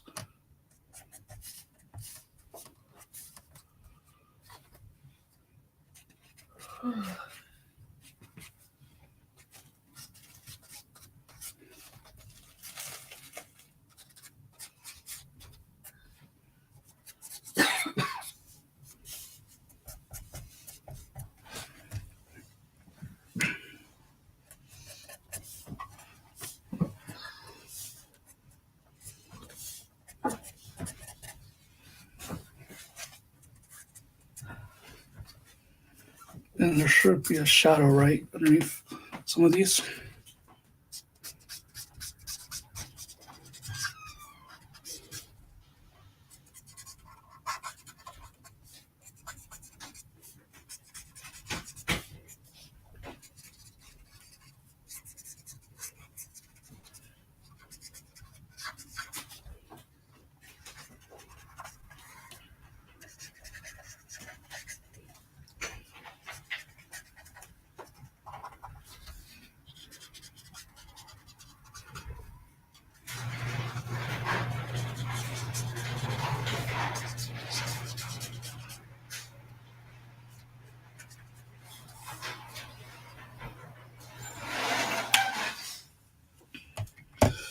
All right, I think I'm going to go for the extreme and go ahead and go to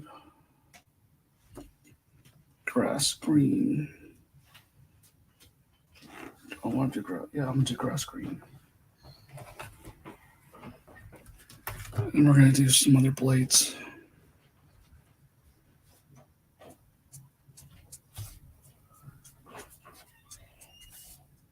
That's really thick. I don't like that.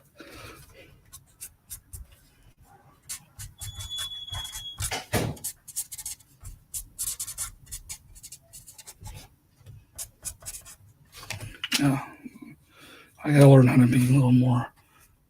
So,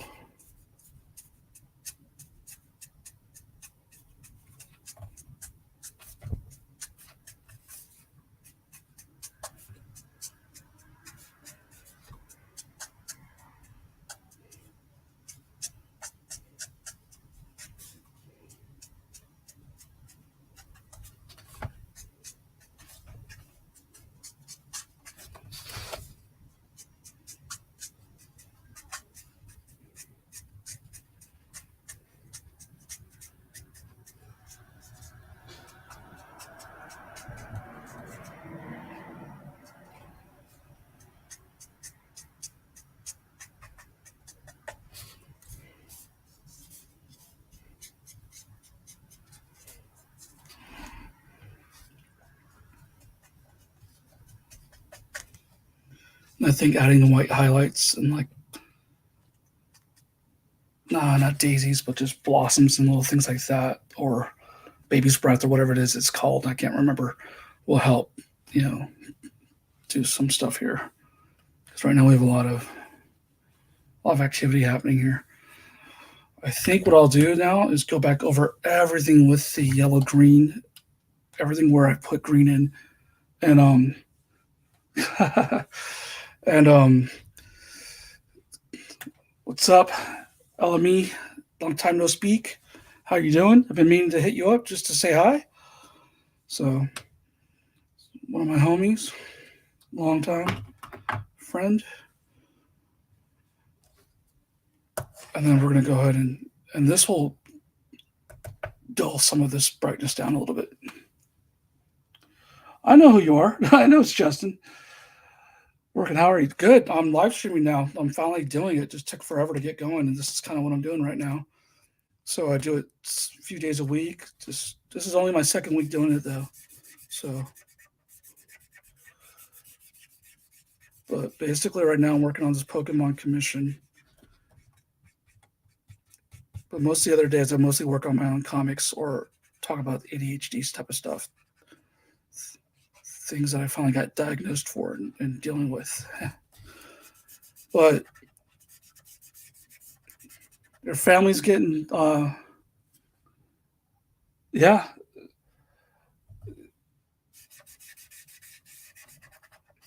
Yeah, Justin, you used to stream all the time, Fortnite and all that. I was asking you for tips, if I recall. Are you going to get back to that? I think I'll stream some games, but oh, cool, playing these games, awesome. All right, nice. I plan on starting a second channel for gaming where I let Logan try and teach me how to do Minecraft because I'm not really, wasn't too fond of it, but I told him I'd give it a shot again. But not only that, also I want to play like Stardew Valley and stuff like that, calming games, independent games. And that's kind of where I'll probably focus my gaming efforts on, more independent and open world.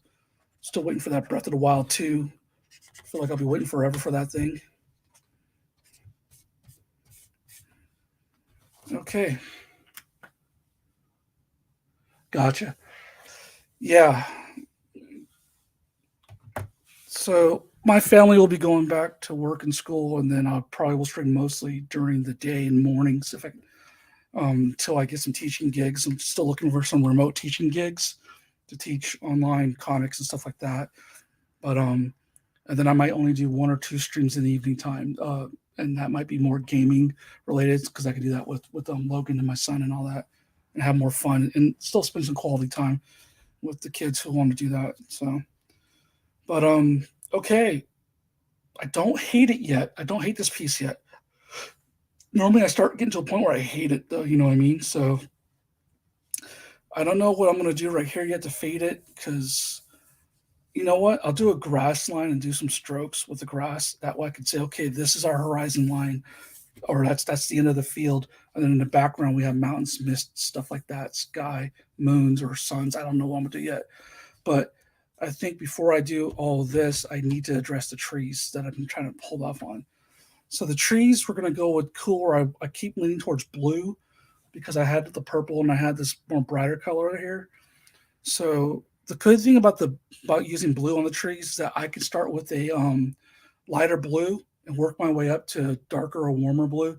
And if I still don't feel like the blue is doing it for me, I can always go back to regular brown with the trees and then make them look like a brown tree still, even with the blue on there, or gray, brown, whatever. So right now, though, I want to play with color theory and have some fun. And I want blue, purple, and pink trees. So that's what I'm going to mess with probably when I get to the trees.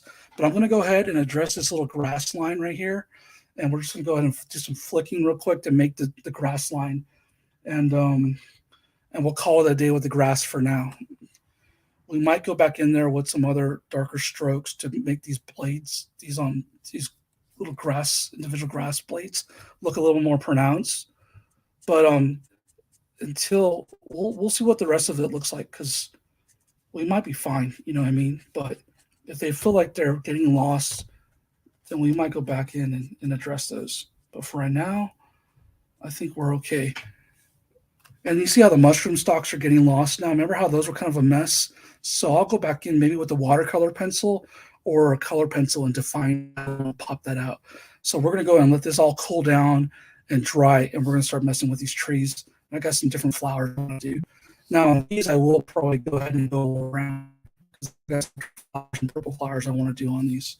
So, but yeah. So yeah. So Justin, your little one's not so little anymore. She's getting quite big. So I think she's only a year behind my little one, who's also huge. What's with all these little girls turning into Amazons? They're all Wonder Woman now. They're huge. So they just grow like crazy. All right. So blue. Let's go with this one first. Let's swatch this one. See how warm this blue looks and how cool this one is. So if I go too warm on the trees, I might compete too much with what's happening right here. So I'm going to start with a couple cloud blue and lighter blue and go from there.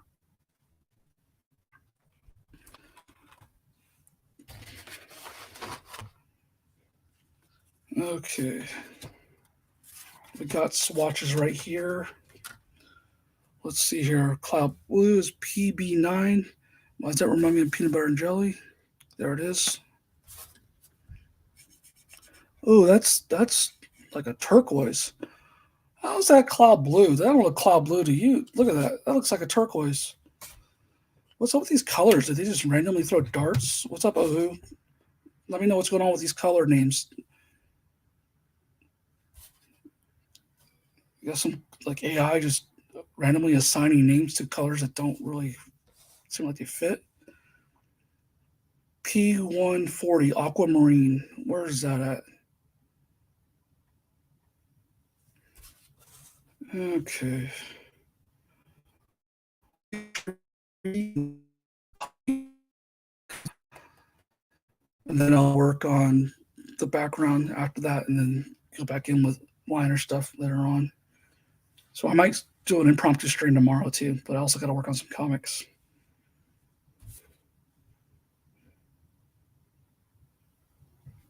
There's always one swatch I can't find. It's right in front of me usually.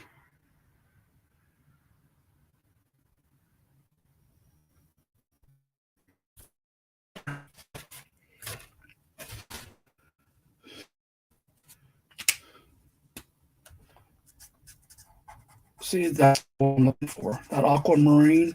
And that was the first marker I picked, if you recall. The aquamarine and that smoky blue. I keep going back to that smoky blue. It's kind of like that's like one of my favorites right now. Is these two right here. I just can't believe this color right here. I don't think that's gonna work. Where's my swatch card? Let's try it on the swatch and let's see what we do. We'll go with the aquamarine, no, smoky blue, aquamarine, and then that cloud blue, and then we'll reverse it. Okay.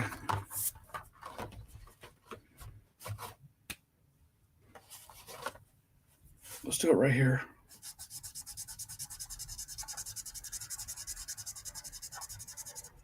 Okay, this is aquamarine. And then what did I say we're going to go with next? We're going to go with the smoky blue, right? As soon as I find it. I didn't put it in my ear, did I? Or I might put it back already. Yep, it's right here. Okay.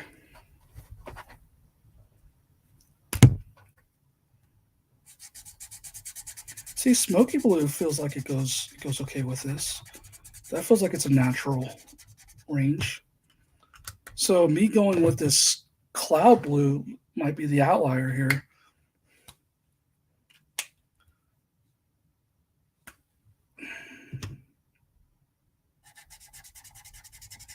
See how much warmth it adds to that?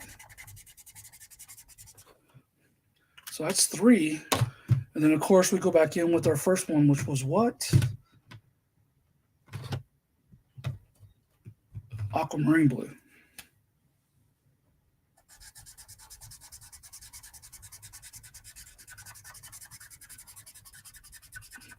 And I'm worried about the aquamarine blue, not the aquamarine, but the cloud blue messing with this too much because it's already green, blue, aqua in there. So I might want something that you know what? That might compete too much. Maybe I'll go purple and darker on there and go lighter on this one.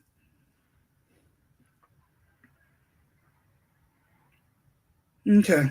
Now that I've got them all swatched out and blended, it doesn't look too bad. I'm still not sold on it for this side yet. So I don't know how rare is it to have 2 different trees or 2 different color trees like right next to each other? I mean, they don't have to be the same tree framing, right? I can make that a whole different tree. So I'll think on that one. But we're going to mess with this one right here first. And I know I'm okay with this color range. So let's put that over there. And let's start filling in this. Let's get back in the frame for both of my cameras. And we are going to go with this.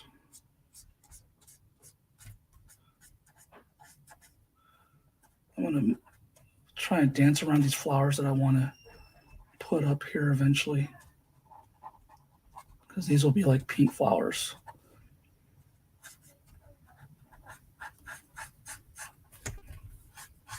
Now we get to see what happens when it's closer to these mushrooms. So originally why the blue, I was so into the blue is because I wanted to mess around with this orange, the complementary color. I know I'm going to have to let this sit a day or two and just kind of like come back to it and look at it and see how I feel about it, how the colors are interacting with one another later on. But for now, oh, I can't forget. Okay, I got to remember that not to color over this part because I have plans for this part right here. Okay.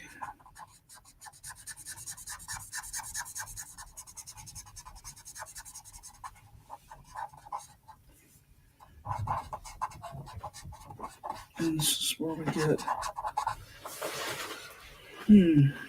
Okay.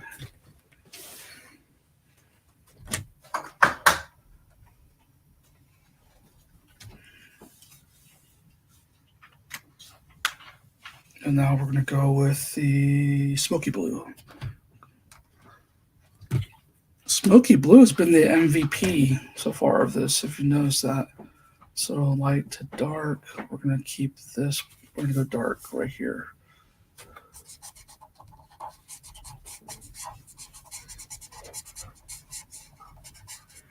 Well, actually, I should be treating these like individual rivers and branches because it is wood, as opposed to trying to just flat color the whole thing. So we are going to do that. just hope it comes together. We are going to have to define his Pokemon again, too. And now we're going to go ahead and do this cloud blue. That was that weird teal color.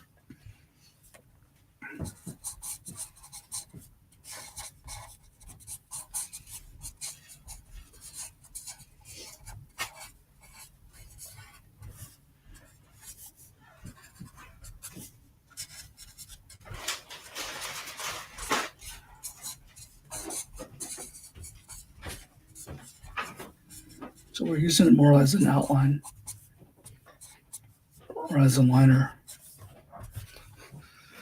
And then we're going to go ahead and go back over it with the aquamarine and just kind of follow the whole thing.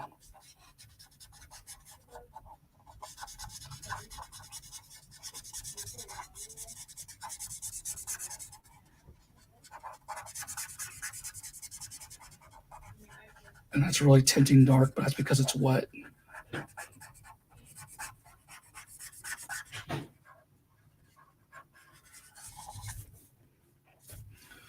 Let that dry a little bit. And I'll go back in and put the flowers in. So let's start figuring out this stuff right here. I got to draw this real quick. So this will be actually brown.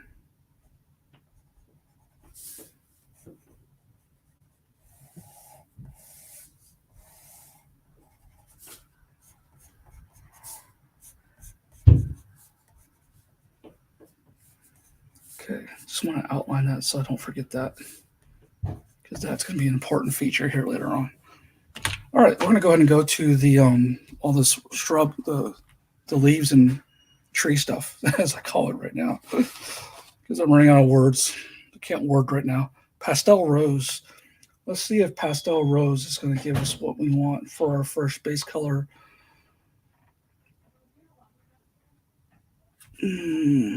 I got a bright pink in there too. That's something to keep in mind. What is that? Our color.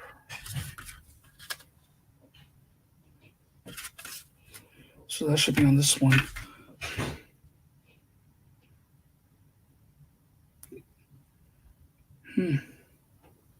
Yep, there it is. I'm starting to get the hang of where these things are located at, swatching wise.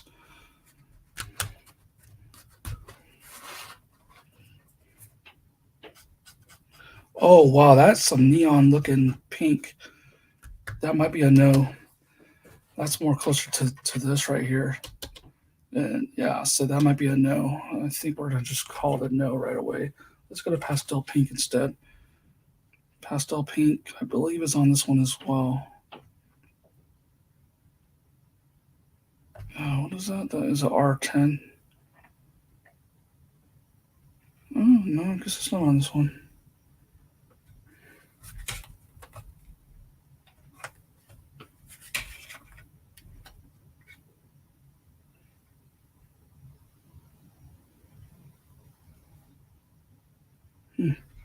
It's not on that one either.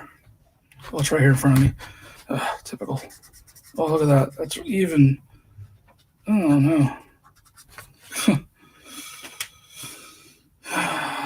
Maybe I'll take that one back out. Maybe they will work. This is drawing darker now, and I actually kind of like it. And this is I don't like. Typical. All right. Let's look at this. Cherry pink. Cherry pink is R5. We got that right here. So that's cool. That's pretty much a red, isn't it? That's a no so far, unless it dries differently than what I'm thinking. So I'm going to keep looking for another pink. Maybe a violet type of deal is what we're looking for. Vivid reddish purple. RP1. Okay, RP1, what do you got for me? Did I use RP1 on that originally? When I was using Mason's. I'm talking to myself.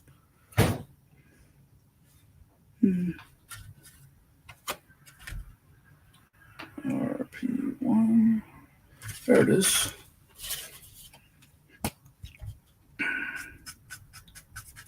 Wow. That's a fuchsia color, huh? Like a magenta. Okay. So far, I'm only digging these two colors for the thing. I don't know if I should use three colors because I'm kind of don't want it to be like the major focus. These are Ohuhu markers. Yeah, they're kind of new, but they're a lot more budget friendly and more affordable than Copic markers and Prismacolor markers. So these are like a fraction of the cost. So like for a whole pack of 48, it's only like $39 when it costs you a lot of money just to get a 12 Copic markers. So and they do the job. So I've gotten a few before, but I was missing a lot of colors in between colors or base colors that I wanted. So I finally got these to help fill in the gaps.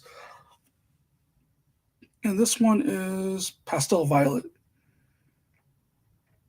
And this is P3. There's a P2. Where's P3? P3's right here. Okay. Okay, Pastel Violet is close to what I want. So I can see myself playing with these colors right here. So let's go ahead and swatch that and see what kind of range we get on the swatch card right here.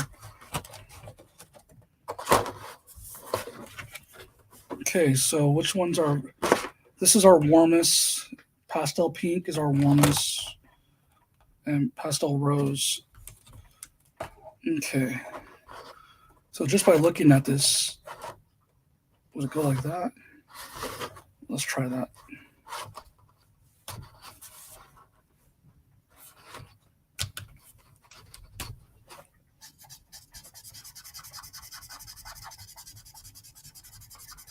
Okay. Now we're going to try R10.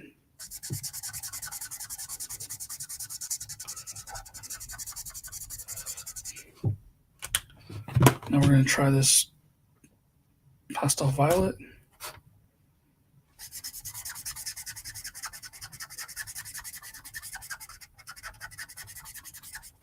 And now we're going to go back over with the Pastel Rose, right? That was the first one, I think.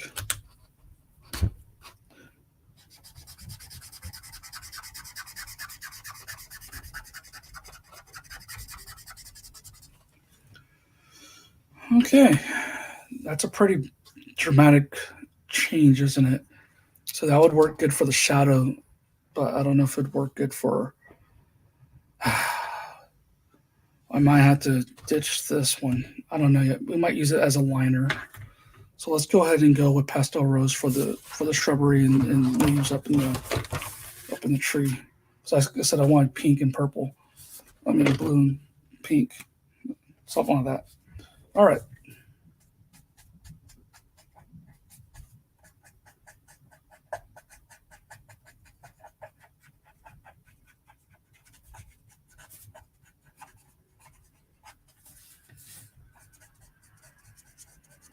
Why am I going with pink and purple? I don't know. I just keep having like the animation Kipo cartoon in my head, and that was a really good series. I really enjoyed that series. My kids and I enjoyed it so much. And I know a really great artist, a couple good animators worked on it. Ethan Becker, Cody Connors, and I forget the director, the head of its name. But they all splintered off into their own project and developing their own animation properties, which seem like it would be really cool. Okay. Okay. Now we go with, what was the other color? This one, I think.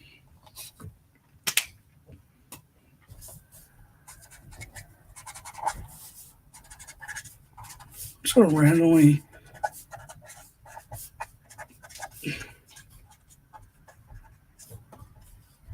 See, all this went away, so I might have to go back in there with that purple and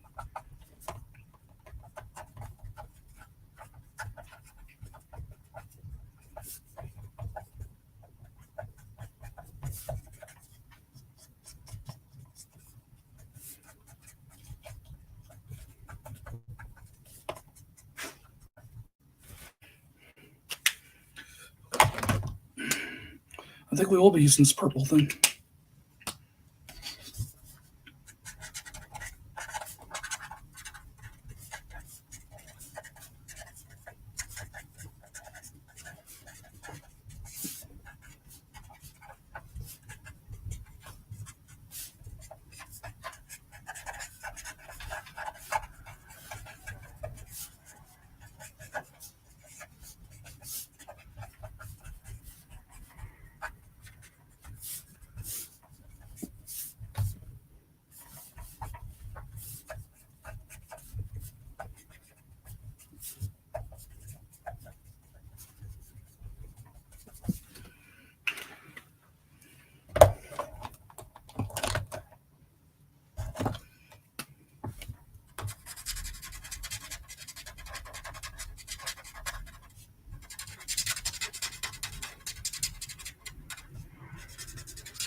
I'm gonna randomly just try. I should swatch this. I should be patient. This is a sunflower. Oh, nice. Let's see how it looks. That's too dark. I'm glad I checked that out before I just went for it. Let's try lemon green. Oh, I can tell lemon green is probably not going to do it. And that is a G color in the G family. There we go. Yeah, that's too green. Okay, I need something that's a little bit more like brighter. And this one is Summer Lemon. The Y family for yellow. Where are you hiding that? There we go. That'll work, I think. Not so much. That's okay. Actually, it's not bad. All right. Okay, we're good. I'm gonna use that for the rope, I think, later on. But let's see. I need to go back in with the Pastel Rose and do that. And then I'm gonna have to go back in and define all this stuff right here. And our Pokemon's definitely getting lost right here, so we're gonna go back in and definitely have to bring him back to life. Let's see. I'm already at 2 hours. You know what, Justin? I'll go for another half hour, and then I'll call it.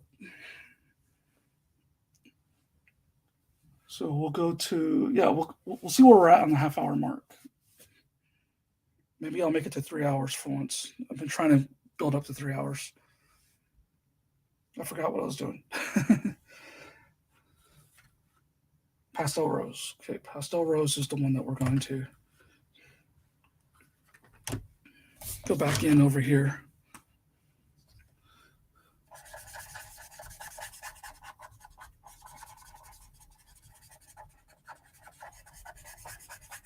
I kind of messed up right there, but it's okay. It'll dry down, I think.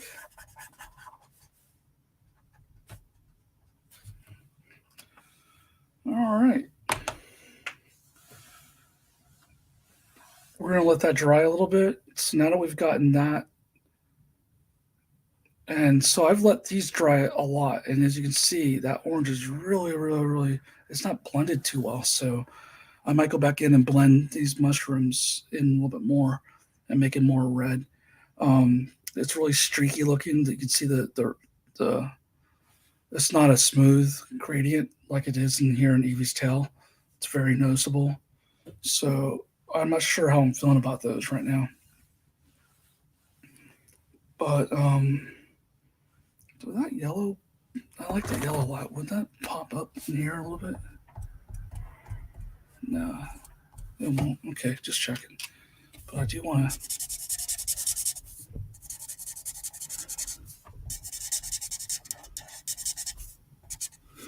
There we go.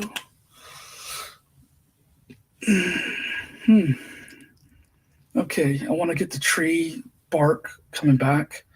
So we might go with this purple color to bring that about. And this is a P5. Did I already swatch this?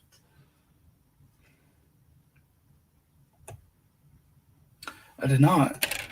And the color is aubergine. Is that how you say it? I'm not familiar with it. So, oh, hell, that's dark.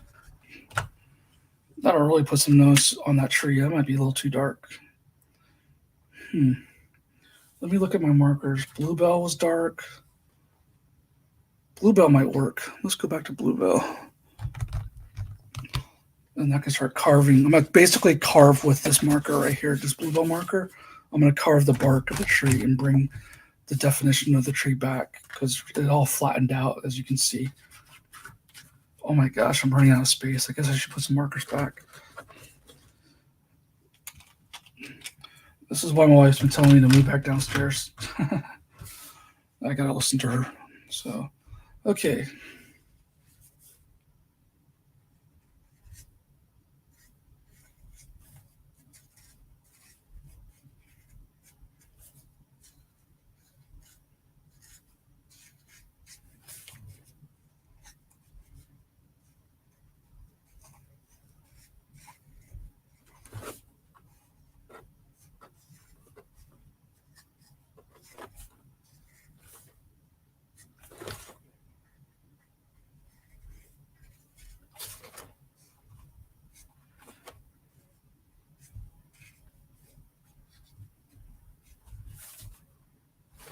Okay, so there are some thicker ones. Can I get a thinner line going with this part?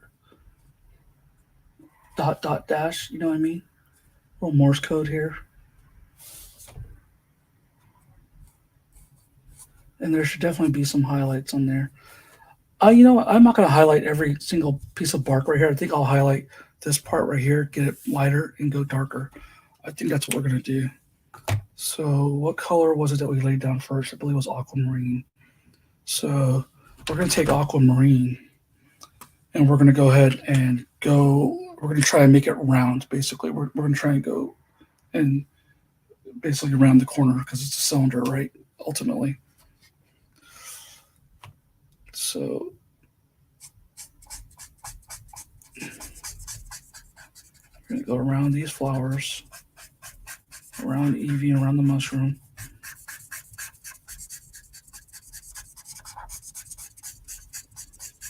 And we're going to let that dry and see what happens. And see if that gives us what we want.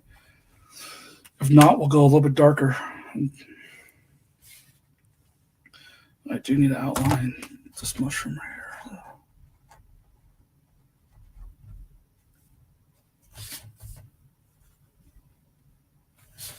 Now when we're looking right here, I'm going to take some of this and also define some of the shrubbery. We lost a lot of detail.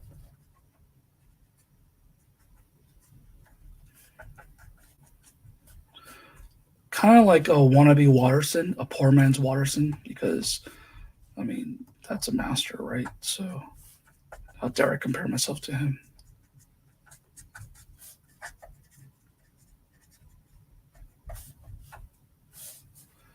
And technically there would be light bouncing off of these different parts. It'd be nice more rendered, but I mean, we're not going that technical on this.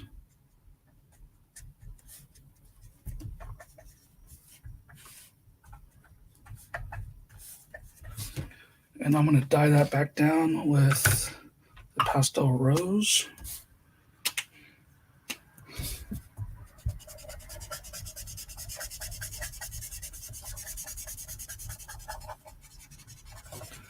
Definitely getting the vibrancy I wanted on the tree, though. I like that. Okay.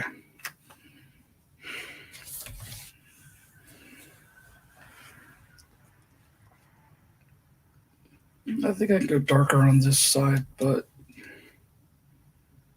not too dark. Smoky blue, where you at?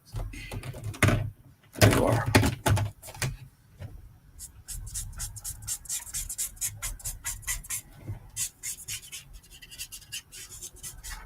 There we go. Let's just see how that looks. Gonna let that dry, let that do its thing. I told Justin I'd hang out longer, so I'm going to hang out longer. So let's just go ahead and recap and see where we're at, and I'll explain some things, some hesitations, some things I'm worried about, wondering about, concerns, decisions I have to make, and where I'm at on this right now. So if I can get my nose not to itch anymore, it feels like I'm going to sneeze. All right, so if you look at what we have here, I knew I wanted to do something like this with a tree. I pretty much am meeting my goal with a tree in that regard. But in the grass, I knew that it's really faint, and this might fade by the time tomorrow or when I see it in actually daylight, like during the day, things might change. Right now, we got, lighting, and it's a little bit more, everything's warmer right now because it's night.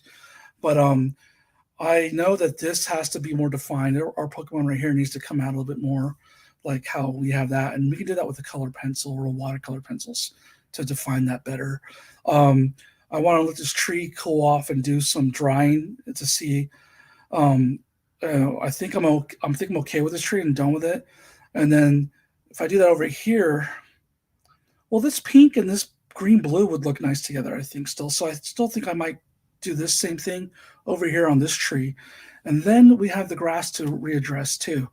Like, do I go back in with another darker color and define the blades a little bit more and the grass and stuff like that? The mushrooms right here, the red ones, I'm not really happy with. I feel like those could be more rendered and blended in more because they're really, really warm, and the the gradient is not much of a gradient. There's so much of an abrupt shift in temperature and change to where it doesn't look round like I want it to look. It's not as subtle and blended in like, say, this color right here and Eevee right here. So that's something that we might go back and do on the mushrooms as well. And I might try and dull that down more. That might be where the clear blender comes into play. Like, for example, we have a colors blender right here, right? Which is basically just alcohol. So let's go ahead and take this one right here, and I'll go ahead and apply the colors blender, and then we can just see what happens. And okay. So first it'll look all dark because it's being wet and reactivated. But technically this marker is supposed to soak up some of this pigment. Okay. And if you look really closely, you can see how it's kind of bleaching it out.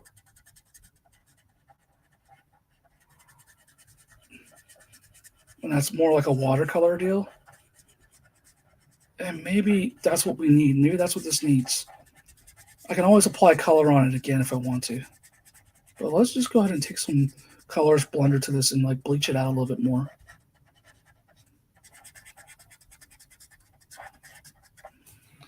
I already like that more than what this is. Look at this and look at that.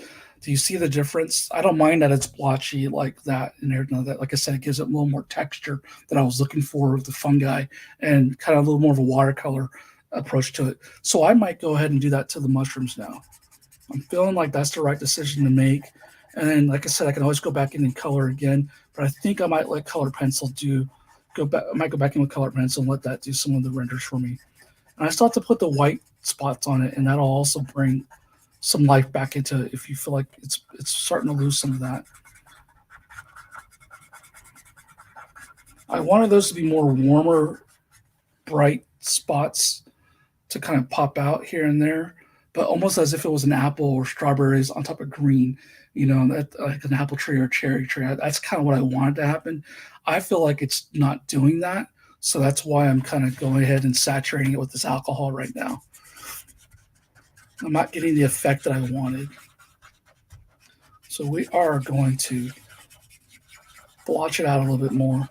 And as you can tell, the stalks are getting very lost. So we might go with a darker brown on those to really pull those out and distinguish them. Because right now, these mushrooms just look like they're kind of floating heads.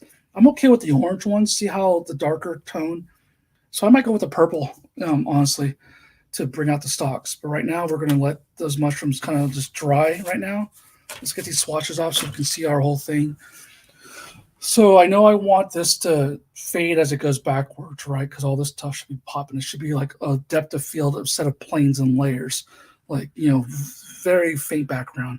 Then as it gets closer, it gets more opaque, more vibrant as we get closer to the viewer, to the eye and everything like that. So I'm still trying to create that depth of field happening with those different planes, that, you know, background, distant background, middle ground, closer to the middle ground, foreground, very, you know, much so in our face.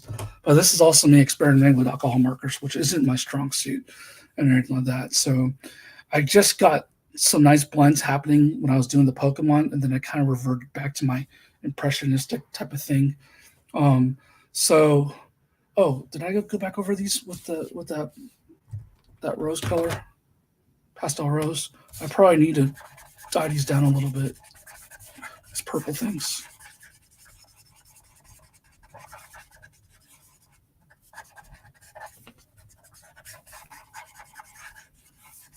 And I could also do the clear colors blender in there and make some lighter areas if I need to. And I can also do that with the highlights on the tree too. Like, for example, see how the blues right here a little bit lighter and right there?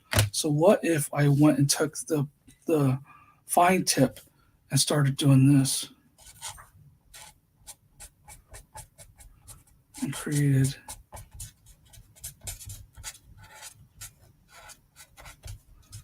some highlights on the, well, not so much highlights, but just some brighter spots.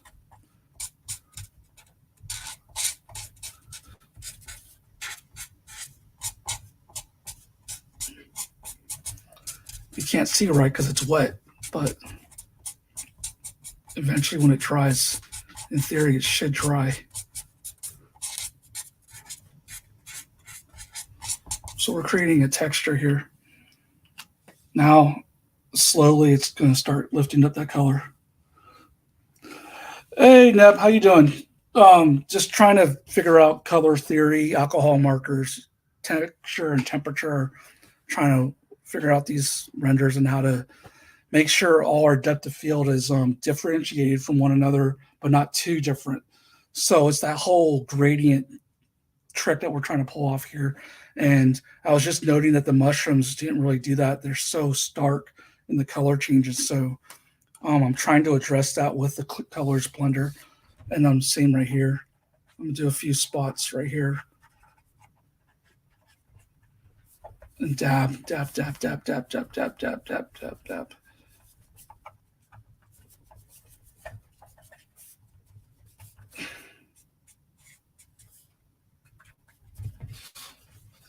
Okay. All right. So yeah, so I went in there with the colors blender and you can see how it's pulled up some of the color right here. I'm getting a little bit more of a range. I could easily go in with a white out pen or a white opaque pen and do highlights, and that would just be like boom, really pop everything out. But I wanted to see how far I could get with just the alcohol markers first and getting my values in a range going with each type of object that I'm working on. And then at the very last part of it, I'll do the highlights and maybe, you know, take the piece to that next level. But I really wanted to try and mess with color range and values first, which is what we have. So now having done this tree, I've got some lessons, and the question is that pink? Do I want to bring the tree over to here, or do I want to just stop it right there? Okay, I have a feeling that this will be one tree and this will be a whole separate tree. So let's go ahead and lay down the blue color on this left side. And we're going to start with, I believe it was aquamarine, right? So yes, okay. But while everything else dries and kind of settles down, we'll go ahead and do that right here. So on for at least another, I'll try and stick around for another 15 minutes. I am getting hungry, but whatever. I just got to make sure I keep track of my don't let my blood sugar go crazy again. That's been a whole new thing. No, actually, it's not been a new thing. I've had that problem forever, but now with a diagnosis, it's a lot more something I got to pay attention to. See, how I would use these markers before is I would just lay down color next to color next to color, and not really worry about blending it and just let the eyeball do the work. But you know, I'm learning that, you know, not utilizing these things to their fullest extent by not going ahead and so I'm gonna go ahead and this time just take care of light to dark, and then I'll go back in and bring out the textures of the trees and branches, or carve it out is what I'm saying. So, and then what was it? I believe it was that weird teal color that was cloud blue, but not really cloud blue.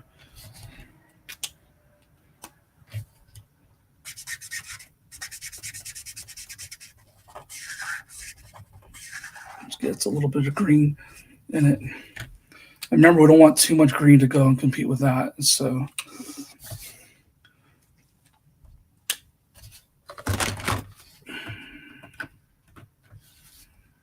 and pastel rose. See, this is what I was waiting for. See how it's going to go next to that, the tail? That's what I was waiting for. I was looking forward to having fun with that.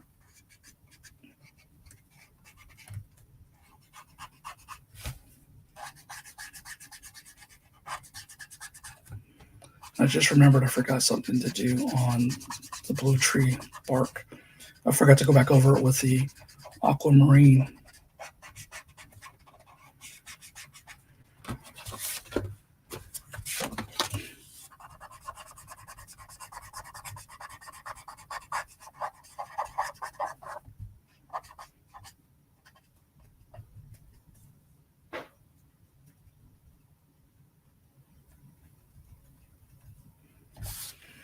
Okay. So let's see, aquamarine, where you at? There we go. We're gonna have to go back over this. I totally forgot to go back over.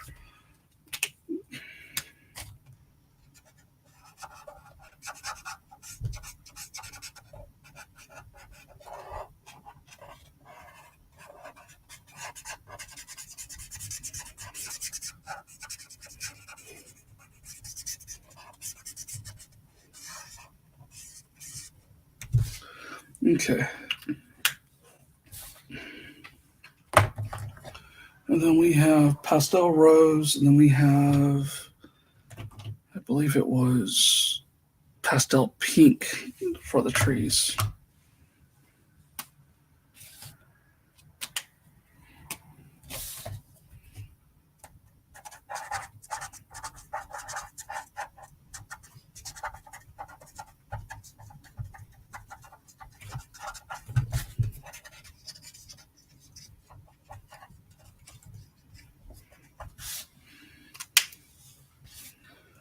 Then I think we had Pastel Violet also. Yeah. So Neb's knows the tattoo. So we got the claws that come out right there. And then you have the x-ray, the inside. And then we have on this side, also the x-ray. Then there's just like this HR Geiger cable biocircuitry and hoses coming out and everything like that. So, and then I can probably right here, and then just different orbs. So looks better when I'm actually lotioned up and not all ashy. Then we got Ghost Rider right here, old X-Men tattoo. And then we got Wakanda Forever, Black Panther right there.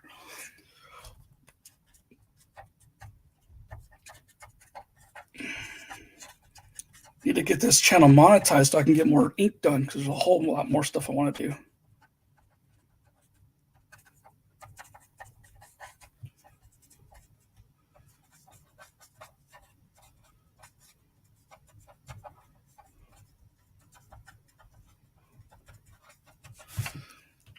Okay. We're going to go ahead and take the pastel rose and go back over this.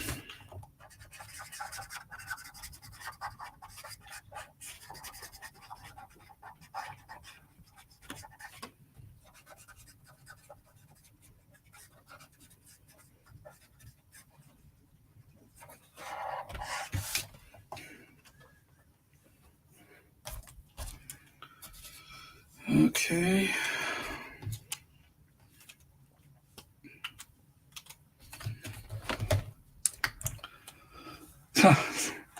Thanks. I hope it does. I hope either YouTube one of these things kicks into gear because right now the teaching jobs are slow happening in regards to trying to teach at collegiate level, and I got to polish off that resume, and I don't know.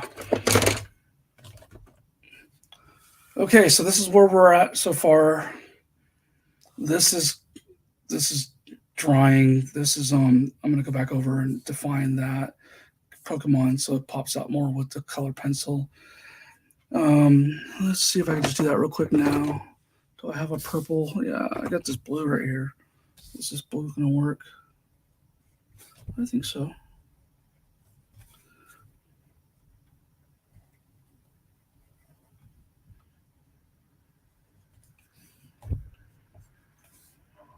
Okay, got the leg right there. Okay, so we can see more of that Pokemon. I'm going to go ahead and do a little bit like that just so we can see their eyes a little bit more.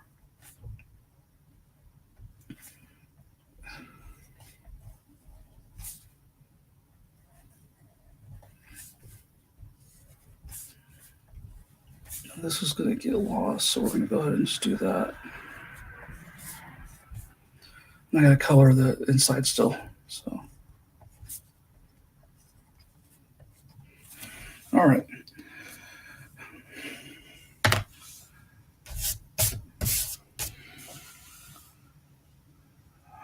Yeah, so affiliate, partner, I always get those mixed up. So I think it's what, affiliate first, then partner, or is it partner, then affiliate? And I don't know how the payout or any of that stuff works as far as Twitch goes. I just imagine it'll be a long time before I even get to that because I wasn't really focused so much on building up that audience as much as I used to focus more on trying to build on YouTube. But now it's just kind of like, well, I'm at 0 on both ends, so might as well just go ahead and do all hands on deck when it comes to all both of those platforms. And then Facebook is just for the people that's where I'm mostly on for social media. And that's just for friends and family to see what I'm doing. So monetization wise, it would be Twitch and YouTube that have the live stream, the more the competitiveness.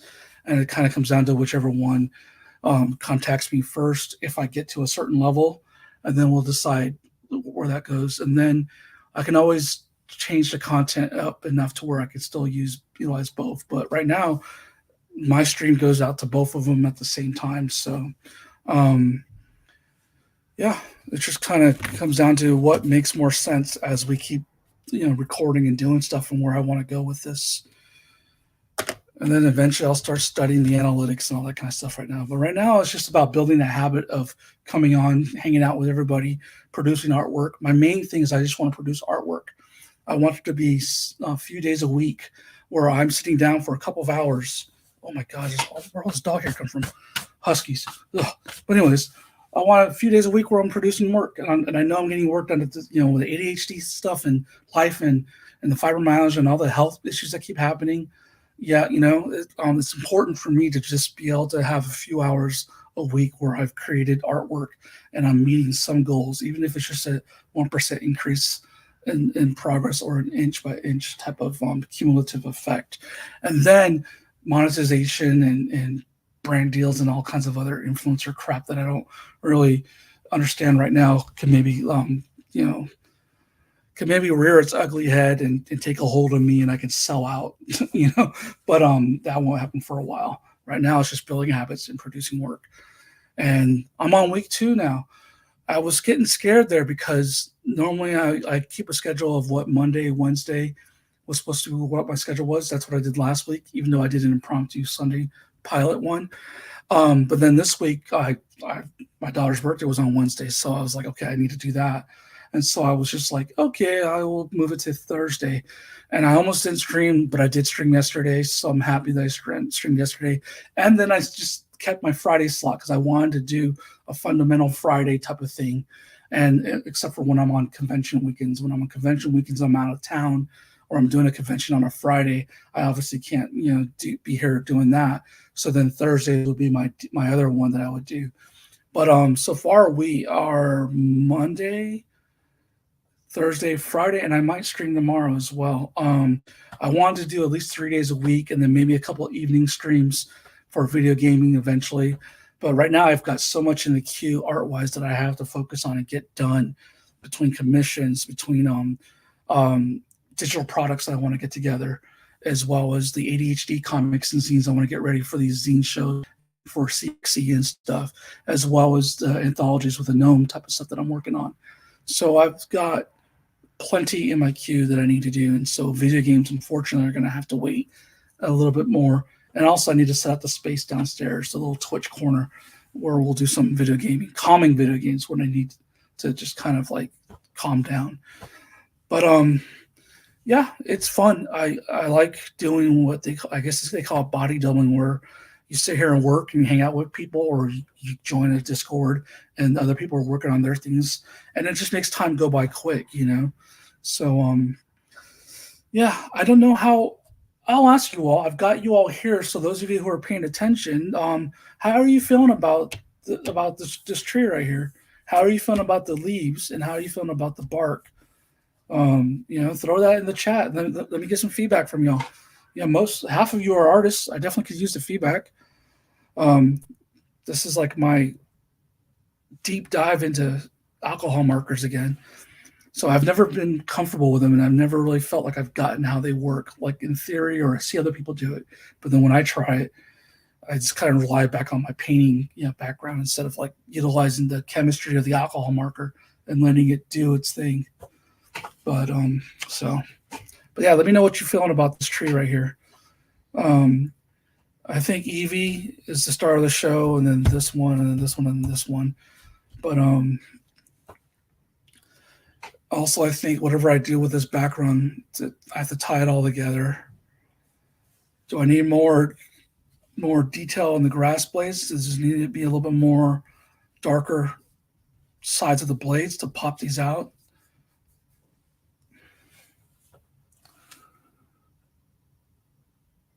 To smooth out the transitions to blue and red. Okay, so this is pink and blue.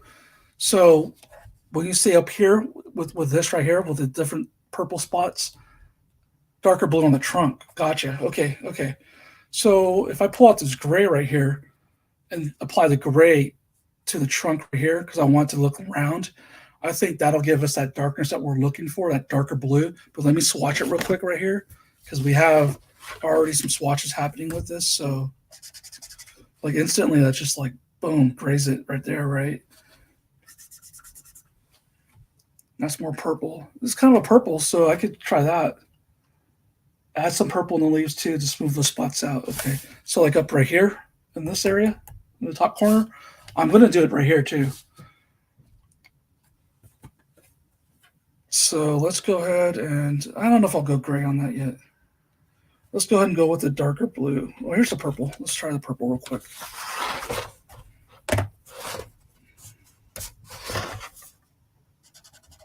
I like that purple. I do like that purple, actually. And so let's go ahead and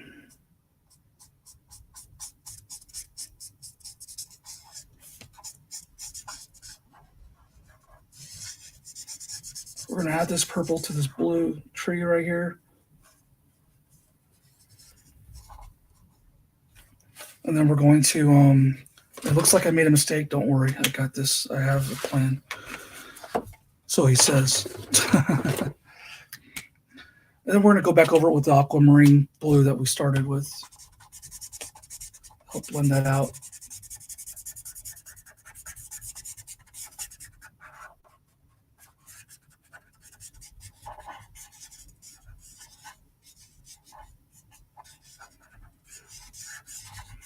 See how it blends it out because you're applying alcohol as well as pigment to it. So now regarding the purple and the trees now, so maybe I need to go ahead and instead of the splotches, actually give it some shadows and like as if there's branches peeking through.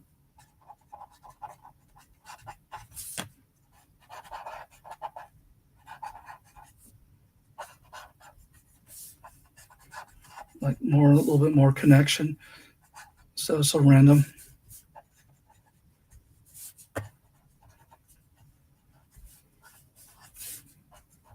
And then as we get closer to right here, let the light do its work. And so we'll go more heavier foliage right here, I think.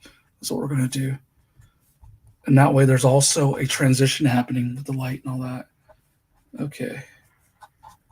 In fact, yeah, right here, we're going to barely let the pink poke out. You know what I mean? And then we'll go ahead and as it gets closer. And then, of course, I'm going to go back over it with the first pink and kind of cool that down a little bit. And so I believe that was rose pink. Where's that at? That's cherry pink. That's not it. Let me look at my swatch card. It was pastel rose that we used first. So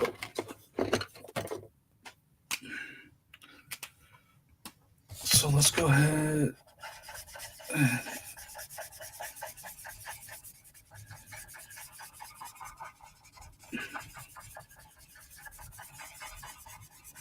And that turns into more of a reddish purple while it's wet. So we'll see what happens when it dries down though. But we're gonna okay.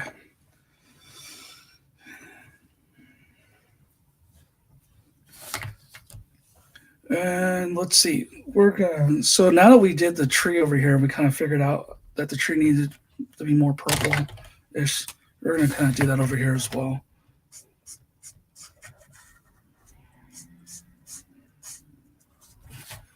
And then we're going to go ahead and go back over it with the aquamarine. And I'll add some of the bark here soon. Oh my God, I'm getting swallowed up by markers. Like I'm literally disappearing behind these markers.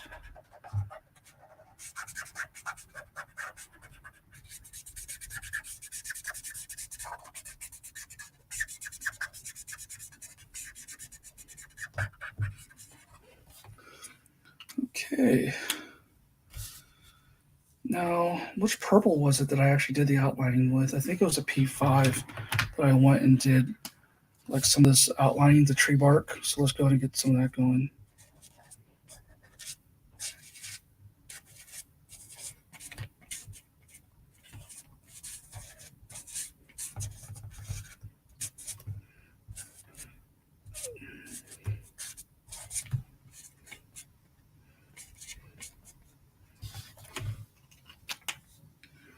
Then we go in with the aquamarine again. Cool that down a little bit more.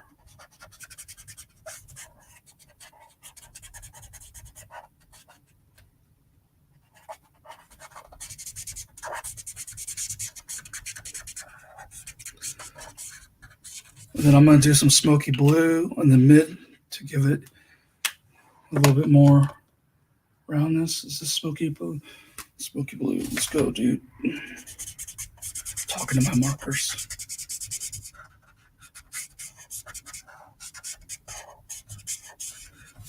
Okay. Gotta get some of this stuff going in the top. So I have these P4 and P5. We're gonna do the same thing with the leaves.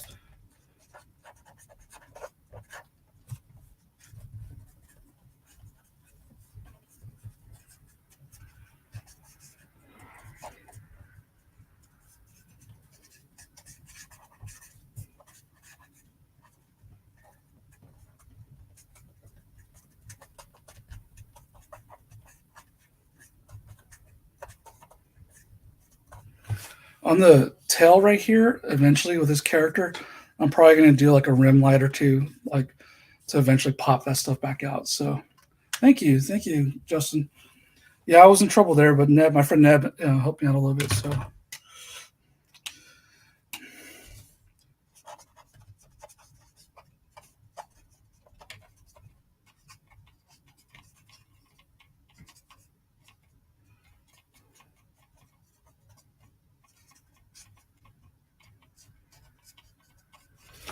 and then we go back over it with that pastel rose.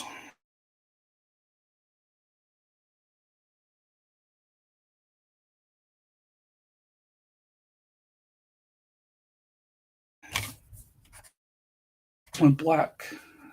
Was I going too quick? I wonder if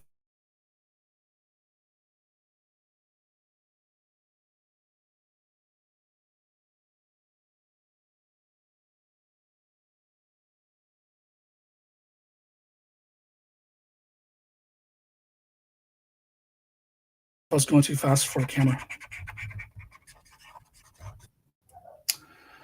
Sorry about that. The bandwidth is getting very, very small here. I must have the rest of the house starting to use the internet. So it's getting to the point where my screen keeps going black. But this is where we're at right now. We almost hit 3 hours.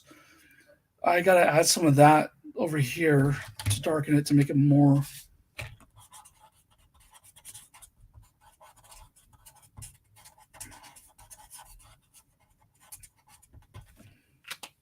A little bit more darker.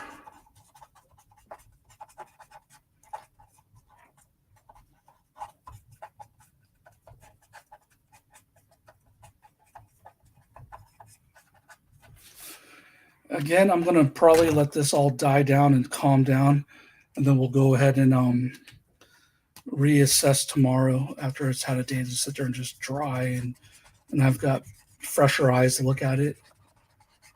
And if I feel like this is too dark, too saturated, I'll use the alcohol colors blender and bleach it out again. So I might do that now. I can already feel like it's going to have to happen. So I better finish this. Oh, I have to finish this. You know, someone's waiting for it. So This will probably get finished tomorrow, actually. I probably will see if I can stream tomorrow and knock out the rest of it. I just need a couple of days to also think on it.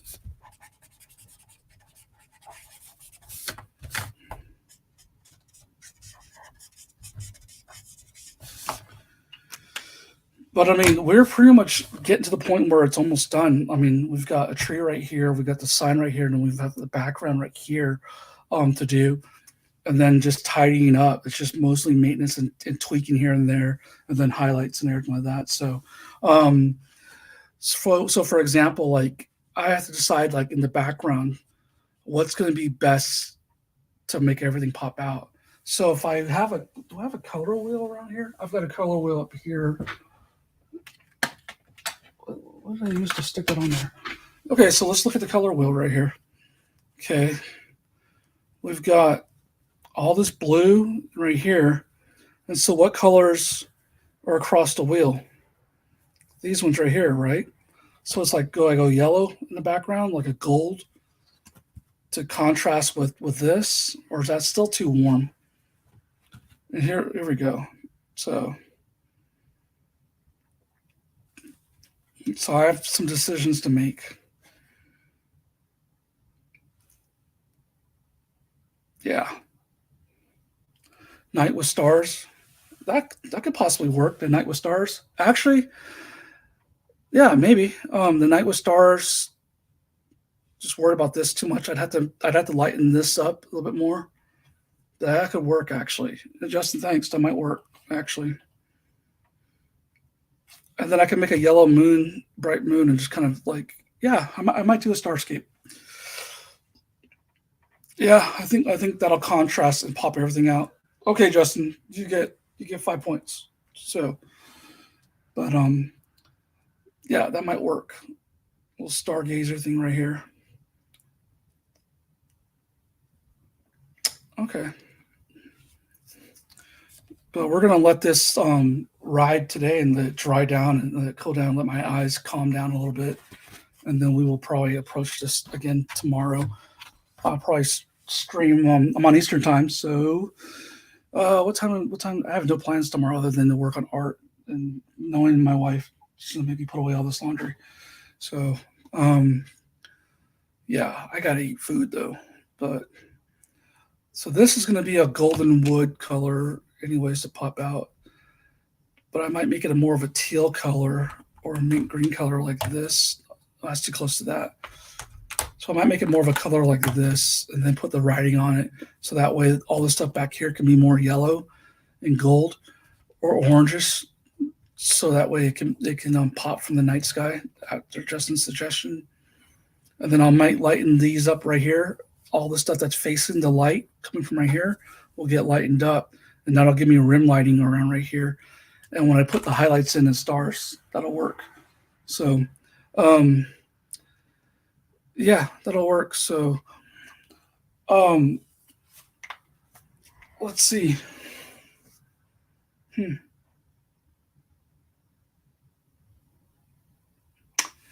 Okay, and then I got to decide whether or not I might add some white dots right here rather than worry about doing two darker shades for evening dew, as things get moist and wet at night. So this right here was going to be another tree. So I was going to probably go with that color for this tree right here, but now I'm not so certain. So that actually might benefit from this color. Let's see. We're just going to throw this color down real quick. Actually, I should swatch it. Every time I just want to throw a color down, I just want to Wild West it, but then I usually end up regretting it. So I probably should just go ahead and swatch this to see what I'm dealing with here. This is a PB10. Did I already swatch this? I kind of feel like I did.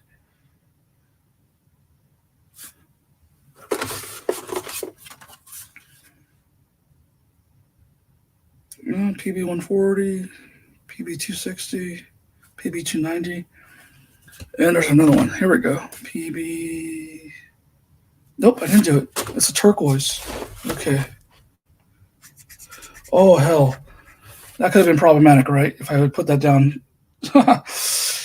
So maybe that's a good idea. I didn't put that one down because it's too close to the tail. So I kind of wanted, let's see about this one, pastel blue. PB7. Okay, let's try this one right here.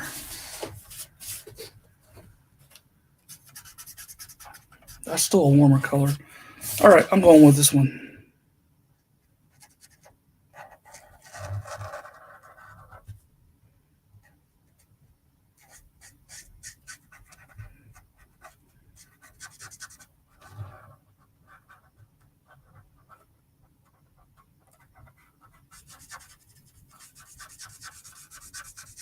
And this will fade. It's just wet, so it looks darker now.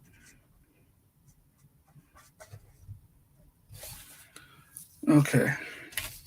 And then I'm going to do this right here too. And basically, there's another tree back here, and that's what we're seeing. Okay. Because that's closer to the moonlight or whatever's casting on it. So that means I don't have to overwork these two trees right here anymore because I just put trees behind it, and that could be the light, the stuff hitting the light and everything. And then I can still aquamarine it, which is what the original color was right here. It's turning green though. Oops, I think I used a different color. Ah, damn it. Where's my aquamarine? This is how you can tell I'm running out of steam. I need to eat. I'm tired. I'm messing up.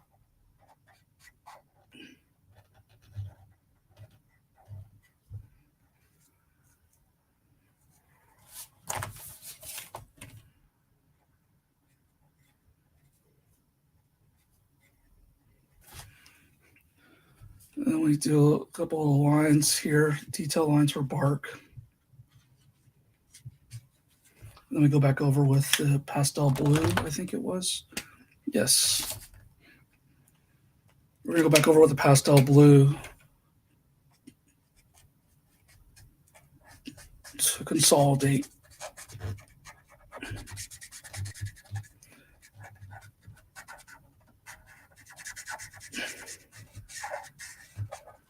Don't worry about this. I have plans to bring that back out.